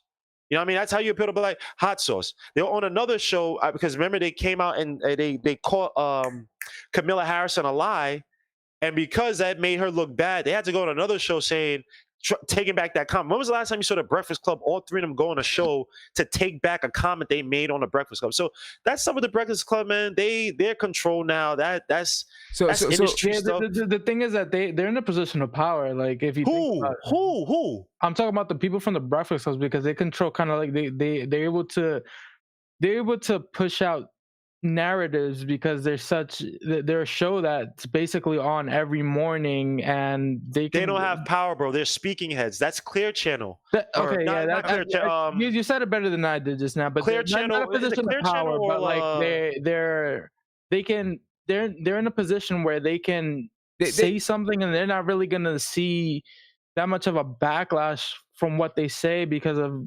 But they're careful with what they say. They're careful with when you see people who are in the industry who are so-called the guys who they say crazy stuff, look at what they say. They don't say they make sure that what they say is within the context of what is allowed to be said that looks, it could be crazy, but it ain't really challenging anything. So they actually fairly say, I've seen this. When you come out and you say, and I've learned this from the great Patrice O'Neal.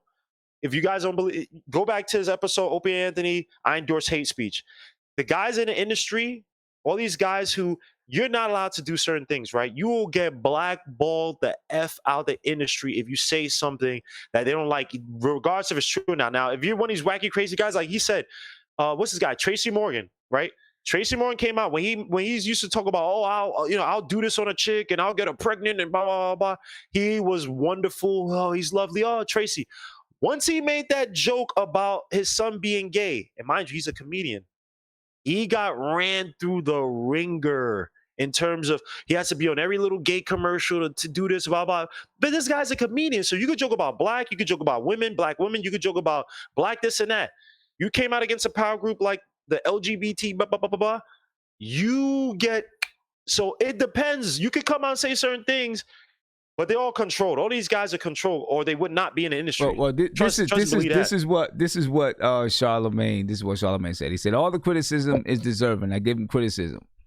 When it comes to things like the stop and frisk policy, there are people that are still being affected by that today. So you always have to hold them accountable. He said, I'm voting for my interest in 2020 and my interest of black people. He continued. So when I look at the Greenwood Initiative, Bloomberg wants to create 100,000 new black-owned businesses. He wants 1 million new black homeowners. He wants to put $70 billion into the poorest and most disenfranchised neighborhoods in the country. I have to look at that as a black man and say that would be good for our people. This is Charlamagne. He was on CNN, so he didn't say. I mean, he could have said it on the Breakfast Club, but this was on CNN. For a mayor who had the opportunity to do that when he was mayor of New York, but who actually went against that and pushed gentrification by allowing these. But hold on, and this is what he says. This is what he said. He says, as a preemptive defense against accusations of being on the politician's payroll, Charlamagne the God insisted, I am not one of the black people that Mayor Bloomberg bought off, by the way. Did you guys see the video? Did you guys see the video where Bloomberg got caught trying to talk to YouTube and like media, social media influencers to create cool memes to like create an image, boost his image and stuff? So Charlamagne is actually, maybe he's not getting a check directly, but I'm pretty sure that what's the name is getting. And this is the thing. This is what I hate about Charlamagne. These guys, they take things out of context. Like if you listen to the Breakfast Club and believe what these guys say, you have to be the dumbest of the dumb. You have to be stupid to listen to these guys. So Bloomberg, I look at someone's track record. When you're in a position of power, what did you do with that power? I lived in New York, bro. My mom is in her 60s. She had to go to court every month. every month because the landlord, the management group of in her building took her to court every month, and she tried to get help. Like, yo, I pay my bills literally early as hell, and these guys are stressing me out. I like, what is this? I'm an older woman. Why are they doing this to me? Bloomberg allowed this to happen. Trust me, gentrification was on Bloomberg's watch. He allowed it to happen. So to sit here and say, I'm going to create this for black and this for black.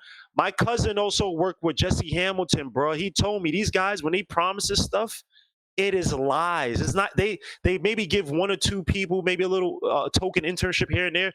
They're not looking to give anything, because black people, and unfortunately we don't represent a power group in the United States. We vote basically on our emotions. We don't vote based on power or this collective thinking. So they use us, right? We're kind of this scattered diaspora. That's how they're gonna appeal to us. There's no incentive to do anything for us. Hey, let's give these people, because there's no collective buying power. You know what I mean? Chinese people in New York have they have power in this city, bro. So they would appeal to those guys with tangible things. They come to us with lies. How many times have you heard these leaders, Democratic or independent, whatever you want to call them, come in and say, and by the way, he actually changed to Democrat so he could win, but that's another topic. How many times have you heard these guys say, we're going to build jobs for these jobs? What jobs are you going to build in New York for what black people, when most of these people are moving out and they can't even afford to live in New York? What jobs are you going to give them? What internship are you going to give them? What education are you going to give them when a charter school and all these what names are popping up? And you have now in Brooklyn, Sim, now, because a lot of these places are getting gentrified, the public schools a lot of these black kids used to go to or have to trek to, the so-called the rich, affluent parents don't want to associate their kids with these so-called lower level kids from the hood. It's happened like this. So now these kids are getting pushed out here and there because tax money, it matters. So what the hell is Bloomberg going to do for a whole nation of people? I've heard this from politicians. Obama was supposed to do the infrastructure project. That was when a bunch of kids coming out of school did not have jobs. Did he do that? No. So like, why do people fall for these same lies? I'm going to help out black people. Blah blah. So, ask him and Bernie about reparations. Are you going to vote? Ask these guys about reparations, bro. Are you going to vote? No. Why would I vote? All right. Darling, you going to vote? I just got my citizenship, so take your time. Don't rush. There's ain't gonna do nothing. Trust. To be honest, but on a local level, maybe. But on the presidential level, look. I live in the Bronx. I've lived in the Bronx pretty much all my life. I came to the United States when I was a year old, and I lived in this building for about going on 20 years now. And my whole life in this building, I grew up basically around a black community, around a whole bunch of. I have two blocks, one divided by Crips, and another divided by Bloods up the block from where I live. And my whole life that I've lived here, it was Davidson, which is the block that's below me, has always been unsafe. It's gang infested, drugs. But it's a community, so everyone knows each other. They know who not to mess with, who to mess with, whatever. So it surprises me that sometimes I'll come off the train and I'll take the stairs that are there. And I hate those stairs, but I have to use them to get home. And I'll see cops there, basically almost waiting for something to happen.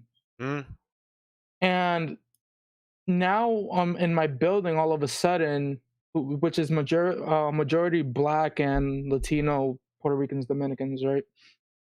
All of a sudden now there's white people living in my building, and now they're building a laundromat in my building. All of a sudden, I've lived here 20 years and I've had to go to the laundromat for over 20 years. But now there's white people, so now they have to. The Jews that own this building, now they have to put a laundromat here. Yep. And it's like, in one way, it's like, oh, cool, I got, a laundromat. On the other hand, it's like the rent is going up for everyone. The good thing is my dad's been here for so long that his rent is controlled. So he's good. So he's not paying much. But from what other people are telling me, they're paying like $1,400 for these apartments. I'm like, what? We have roaches. We still have roaches. And my dad hates Bloomberg because my dad says that Bloomberg, during his reign, nothing happened. Nope. As far as improvements to our apartment, we still have the same cabinets from the 90s. Yep. In this building. So And make sure, yo, bro, Darley, from my experience, make sure your succession rights are in place. And do not do it by yourself. My cousin messed up and they try to do it by themselves. Right? Get a lawyer. It's not that expensive. You know, when your father, whatever, you know, when that time comes, make sure you have just do it now. Just make sure your succession rights so it can be passed on to you. Because trust, they're going to fix it. Same thing happened to my cousin. I'm getting the hell out of here, Guillermo. As soon as I have the chance, I'm moving out here. I'm going to the South. I'm going to South Carolina or some shit like that. Going to the South. Going to the South. Be careful. You said don't go to the South? Let me tell you, be careful going to the South. Listen, your cost of living is going to be a lot better. But there's another cost of living that you may have to pay that you may not want to pay. You know what I'm saying? Going to the South. You feel me? All right. Okay. So just telling you, be careful, man, in the South. Listen, if I go to the South, I'm gonna keep that thing on me. Bro, let me tell you something, man. I know there's some people on this. I know there's some people on this chat right now that are living in the South, right? And like you get nervous. The first time I like really been to the South, Georgia, and I rolled past. Even in Maryland, when I went to the Eastern Shore in Maryland the first time, and I rolled past and it said the something plantation, my heart jumped. I was like, oh snap! They still got just hearing it. Yeah, they still got plantations. Yeah, bro, like yeah, crazy. You know what I'm saying? And I mean, the worst part, you still see black people working them. just like Get Out. There's a in South Carolina. I don't know what. Maybe it's 85. I don't know. But when you're coming out of South Carolina, I'm coming back north, and I look to the left. And you know how when you're on a highway, you see these big, giant signs, right? You see big billboards and whatever, right? I see a big, giant, freaking, flag, like the size of a billboard. Confederate flag. I'm like, yo, I got to get up out of this joint because I got to get out of here. So I'm just telling you, yes, the cost of living is cheaper, but there's going to be a cost to that living that you ain't gonna want to deal with. But Sim, here's the thing though. What would you rather have? Would you rather have your racism overt or covert? Bro, where listen, overt will be, hey, we don't want your kind down here, boy. And it's like, all right, well, no, let me get on moving. Or would you rather have it? Hey, wow, so welcome to the building, welcome to the neighborhood. We like, oh, you're on MBK. That's really nice. Then all of a sudden, you're getting flagged on MBK every day. And you come to find out years later that it was your neighbor. I mean, I'm gonna tell you the truth. Honestly, I would rather have it in your face. But when you actually see it in your face, and you see these big Dixie dudes, and like you like, oh snap. Okay, you like, yo, this is okay. Like this is different. You know what I'm saying? So I could definitely see Sim with the pump shotty, man. I'm telling you, it's a little bit different. You be like, oh man, yeah, I don't know about this right now. Big Freeze, he said he's in South Carolina. I'm pretty sure he knows. Oh. I got family in South Carolina. Why would you live in South? Big Freezy. Yeah, so South Carolina scares me, man. Now made by Cakes. Okay, you're in Charlotte though, so it's gonna be a little bit different in Charlotte. If you move to a place like Charlotte, right? Charlotte's a city. Yeah, it's gonna be cool in Charlotte, right? Charlotte be all right. But if you like out in like one of these small towns or something like that, you just gotta be careful. You gotta be careful. That scares me, man. But again, yeah, I mean, because you never want to have to kill anybody. House is basically a mansion. I don't know, man. I'm trying to outweigh the differences here. Yeah, I'm just saying. Yeah, but you know, bro. Iowa State, you could basically have a mini mansion for $1,000 a month. Like, yeah, New York City, man. When you move out of New York, I mean, other places are expensive, but when I went to some other places, man, like my boy's in Arizona. What he pays $1,400, if you see his apartment, Sim, is like, it's depressing, man. New York is. I got one better for you. In New Jersey, my girlfriend's dad, now he owns his house, right? He's paying $10,000 a year in taxes. Oh my Lord! In taxes, just so he owns the property, but you still got to pay them taxes, and obviously that's less than rent. But in South Carolina, he has another house. He's only paying like $1,000 a year for that other house. Let's put it like this: $10,000 on property taxes. In DC, $300,000 get you a house that's 1,800 square feet. In North Carolina, that same $300,000 might get you a house that's You don't have to state 7,000 square feet. Yeah, you might own a couple 5,000 square feet. 7,000 square feet. 5,000. Let me take it down to 5,000. Whatever you said, bro. That's still a lot, man. I know, like, but like I said, in DC, $300,000. You know, your house might be, like I said, 1,900 square feet or something like that. Down there, North Carolina, maybe not all places, but where my in-laws live, 5,000 square feet. You know, but you know what's scary though, Sim? See, this thing about it though, you have to something like that. To your point about the racist stuff, right? Maybe a little less than that. Maybe I'll go 4,000 or something. I don't know. That 5,000 square feet, you know, you have to watch your bag. Somebody might creep up on you. You know, your nice apartment. You only have one entryway, really. I'm talking about houses. Good, I ain't talking about apartments. I'm talking about houses on land. I'm talking about houses on land.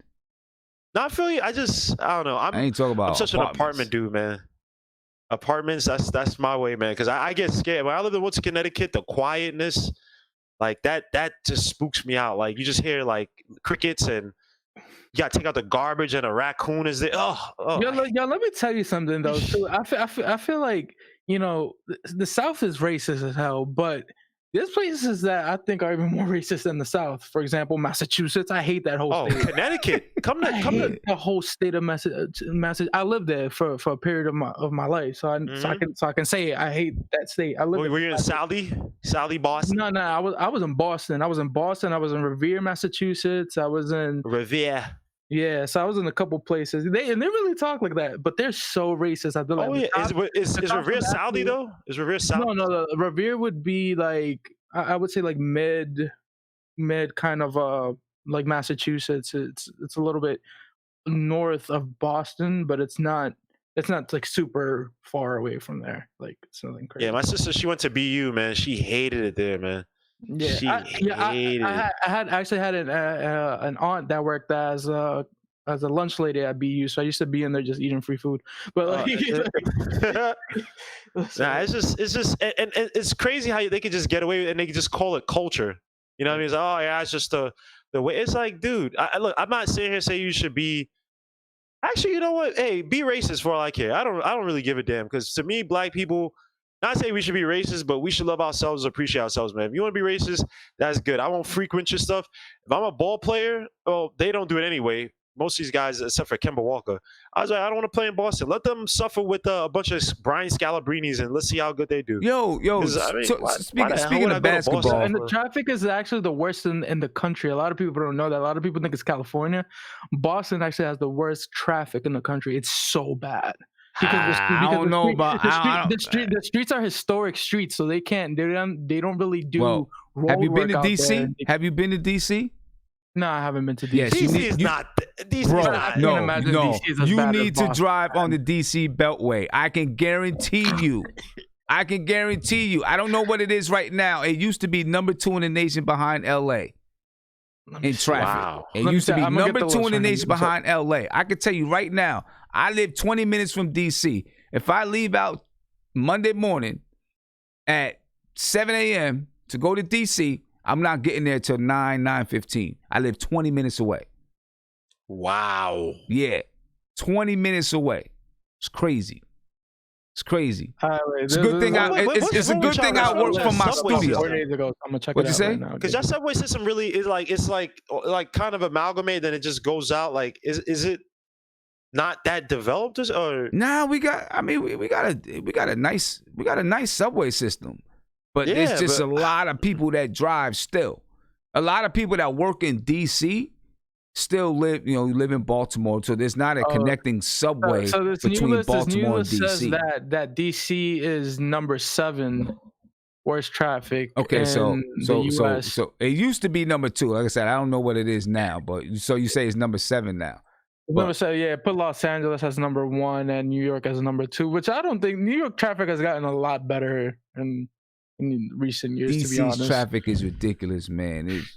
It's bad. It's crazy. It's ridiculous. There's no reason to have a car in New York. It's just it's ridiculous. It's like, why would you do but that? But hey, you mentioned Kemba Walker, and this just brought me up. Did you read that article about Ben Gordon? Yes. What happened, Ben Gordon? Yo, the one where he said he wanted to commit suicide or something like that? He was gonna kill himself, man. Yeah, he went through. I don't know what happened because remember he had the whole thing with was it a landlord or something at his apartment building, and I don't know, man. Well, but yo, Sim, one thing that gets, and this is why when people say, "Oh, these guys are getting paid," man, guys, they're still humans, man. Like a lot of these athletes, man, they're literally primed to have mental issues because literally they just say they're told they have to be a certain way. If you can't be a certain way, you're a failure. You're worthless.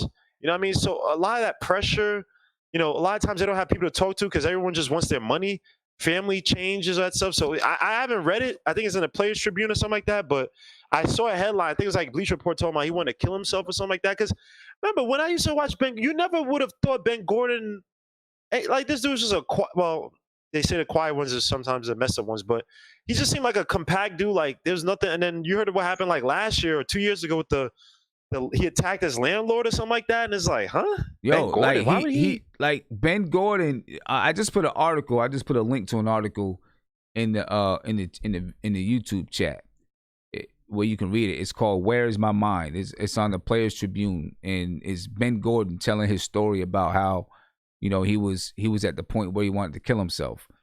You got to read it. I can't even go into everything. I was shocked though. I was like, damn, like it was serious.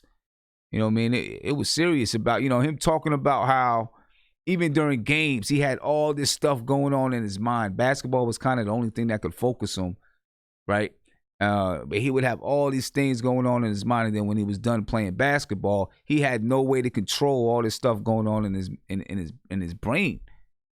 Wow. I mean, and he really started losing it and try to kill himself, man. A lot of these guys, man, when they tell you why they smoke weed, it's not a lot of them just want to smoke it just to feel high, man. A lot of these guys, dude, Ron Artest used to drink every game. Like that's not normal, dude. Was it Keon Clark? He's supposed to be alcoholic. A lot of these dudes, man, they're coping, man. Look, people say they're making millions, man, but they're still humans. The money don't mean nothing. Yeah, the money actually sometimes exaczes the issue, man. Like, yeah, that's a fact. Especially if you have an addiction, which may not necessarily be a drug addiction. An addiction could be something that you do, just in your daily life that's not good for you. And now you have money. Now you have more of a means to do that. If you have an addiction to food, I read an article. I don't remember who was the player, but a player that was addicted to food, and he was in the NBA. That he ate himself out of the NBA. Was it Oliver Miller? Eddie Curry? I forgot his name. Was he on the Toronto Raptors? Oliver Miller?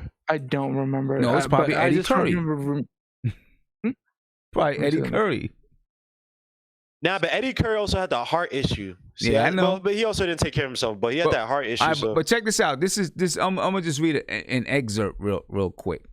He says, "My whole career, I was a wolf in sheep's clothing, but now I don't have basketball anymore. The wolf is coming out. Now I don't care about cutting my hair anymore. I don't care about shaving. Now I don't care about anything except the thoughts inside my head. Part of the problem was that I didn't even know that what I was experiencing had a name. I didn't know I was having episodes. Something would trigger me. Usually I'd be reading about religion or spirituality of conspiracy theories, and then I'd get stuck. I would have this kind of childlike curiosity about the unexplainable, the metaphysical, the spiritual, the mystical, and then I'd be in a loop. No time, no space, just 1,000,001 thoughts. So now I'm coming at everybody on my Kanye West shit. I'm hitting my boys with these long stream of consciousness rants, because that's my therapy. I'm on a loop. And I don't know no therapist, so my boys are my therapists, right? Then the loops turn into insomnia. The insomnia turns into paranoia. The paranoia turns into delusions of grandeur. Now I'm getting banned from schizophrenia. hotels for demanding to be on the top floor. God complex shit. Now the delusions are Lord. turning into full-on panic attacks. For example, I'd be walking by the thermostat in my house.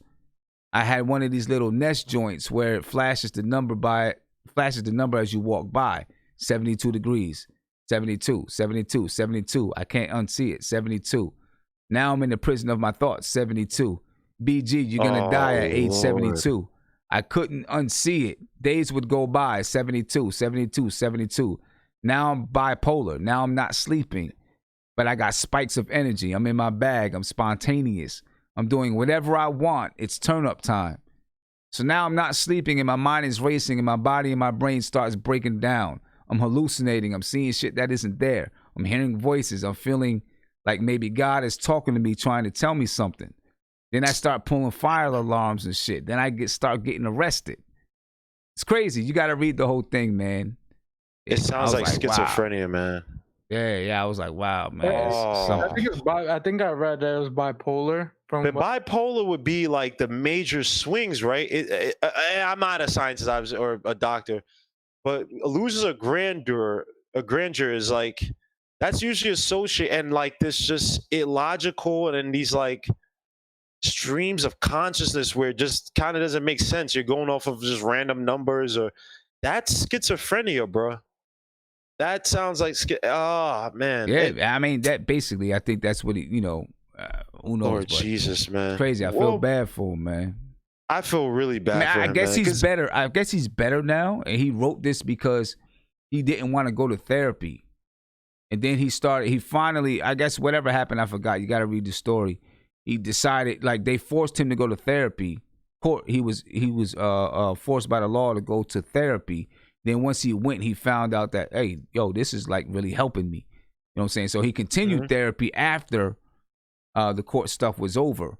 You know, and I guess it helped him. So his message was, if you feel like you need therapy, don't be afraid. Go get therapy. But it's good. I'm looking at him now, Sim, man. He looks dried up. Weed lips, like, damn, man, this hurts, man. I hope he gets better, man. But damn, yeah, man, it's sad, man. These guys don't get any help, man. And then we look at them. And a lot of things. The thing I hate, Sim, is that a lot of people are jealous that they're making money. So it's like they're almost happy that these guys have issues. It's like, yo, they got money, so they should be good. It's like that's not how it works, bro. Like. These people need somebody to talk to. I'm not saying I'm going to be the guy to do it, but at least have some empathy when they're going through certain episodes or. John Williams was the name of the player I was thinking of. He was on the Bullets, and then John Williams. Yeah. Sean Williams. You said they said John Williams. You remember John Williams? John Hot Rod Williams. Okay. Wasn't it Hot Rod on? Yeah. But yo, hey guys, man, I'm gonna head up out of here. Just one last thing though before I go. Let me make it quick. And I know it's late. You know, the fight happened last weekend, but what y'all think about the fight, man? Oh man. The brother man lost, right? I forgot. The brother.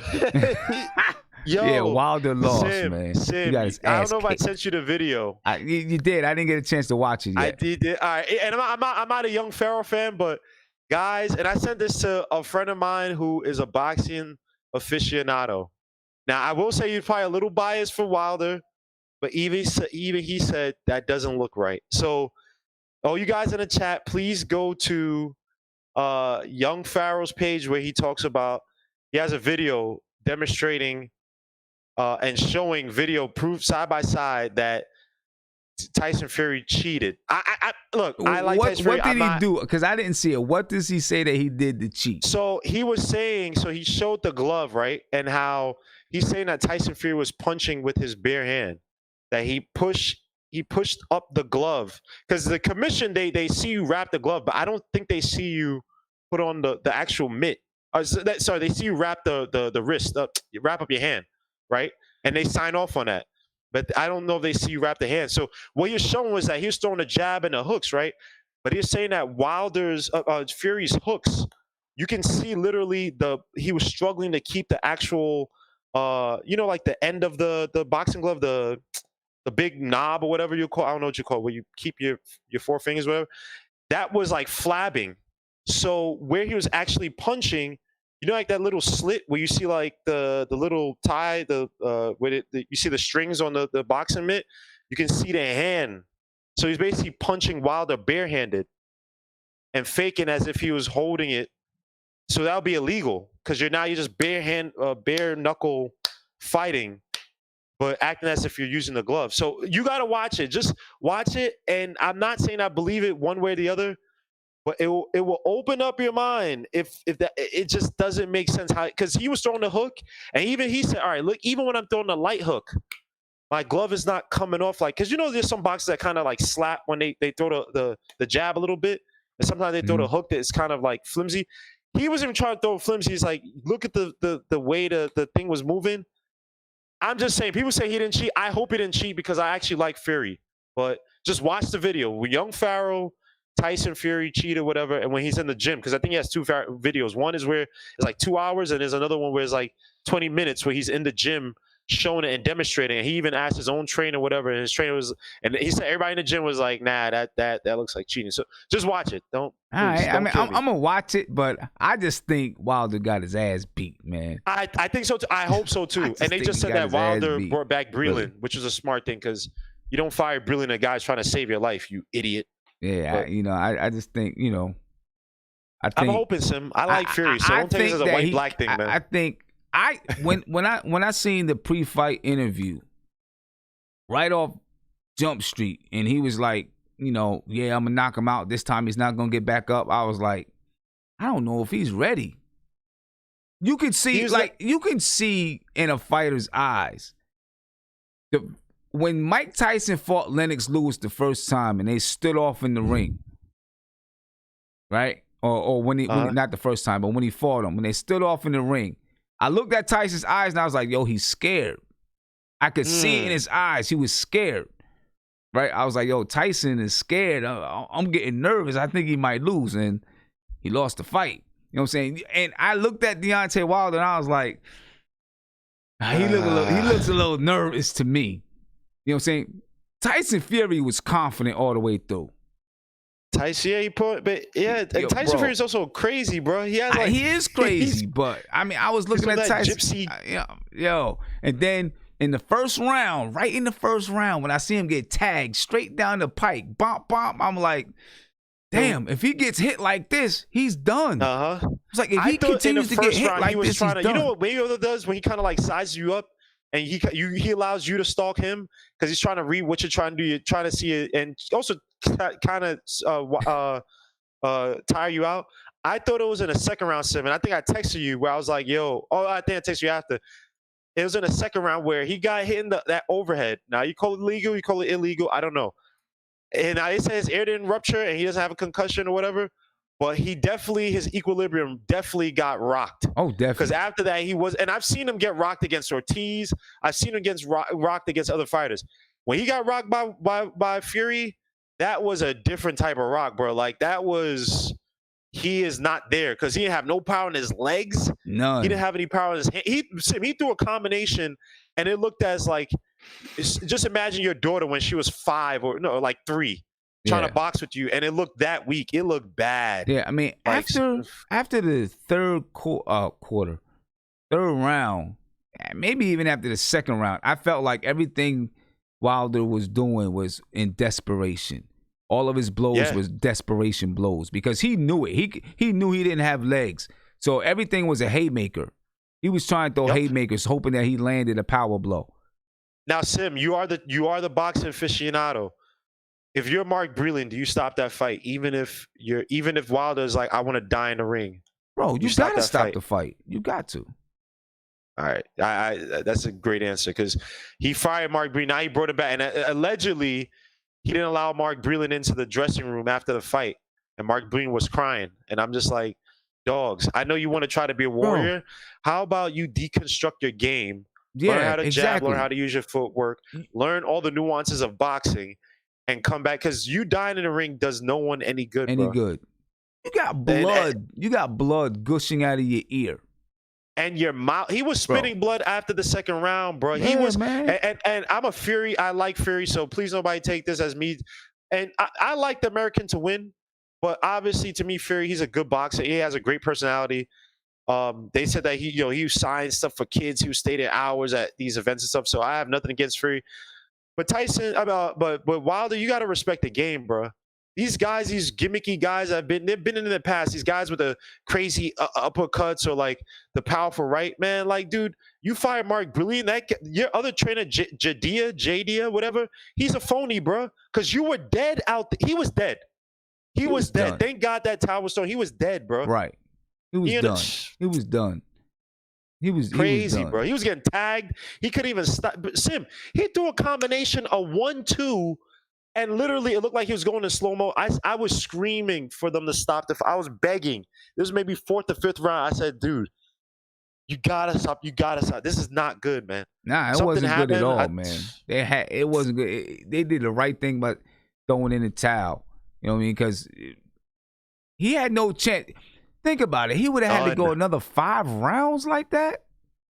So or 7 rounds Fury like was that. actually taking it okay. Was actually taking it easy on him because I was saying, yo, bro, in the 4th round, I said, yo, Fury can knock this dude out, and he's holding back. Yeah. Maybe he saw something. Maybe because him and Fury, they actually like each other. Like they respect one another.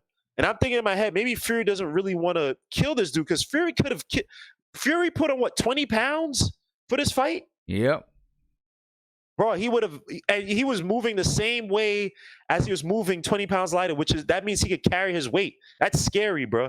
That is, hey, Fury is the Gypsy King they don't call him that for no reason. And I think he took light on what's his boy's name? I don't even think Wilder should take this fight, bro. He needs to really work on his game, man. Yeah. That right ain't gonna save you. Yeah, he does. But yo, man, I'm about to get up out of here. Give me some rest. All right, man. And whatnot. All right, bro. I appreciate you guys for coming on, man. Peace. Appreciate you guys for coming on. It's 2:00. Yo, we do it. Yo, but Sim, this show's whack. It doesn't matter. This show's whack. Yeah, it's corny. It's a corny show. It's corny as hell. You know what I'm saying? It's trash. What Stupid. Yeah. Thanks for having me on, Sim. Peace, man. Appreciate it, man. Peace, fellas. Yeah, peace out, yeah. Put a thumbs up, everyone, on the video.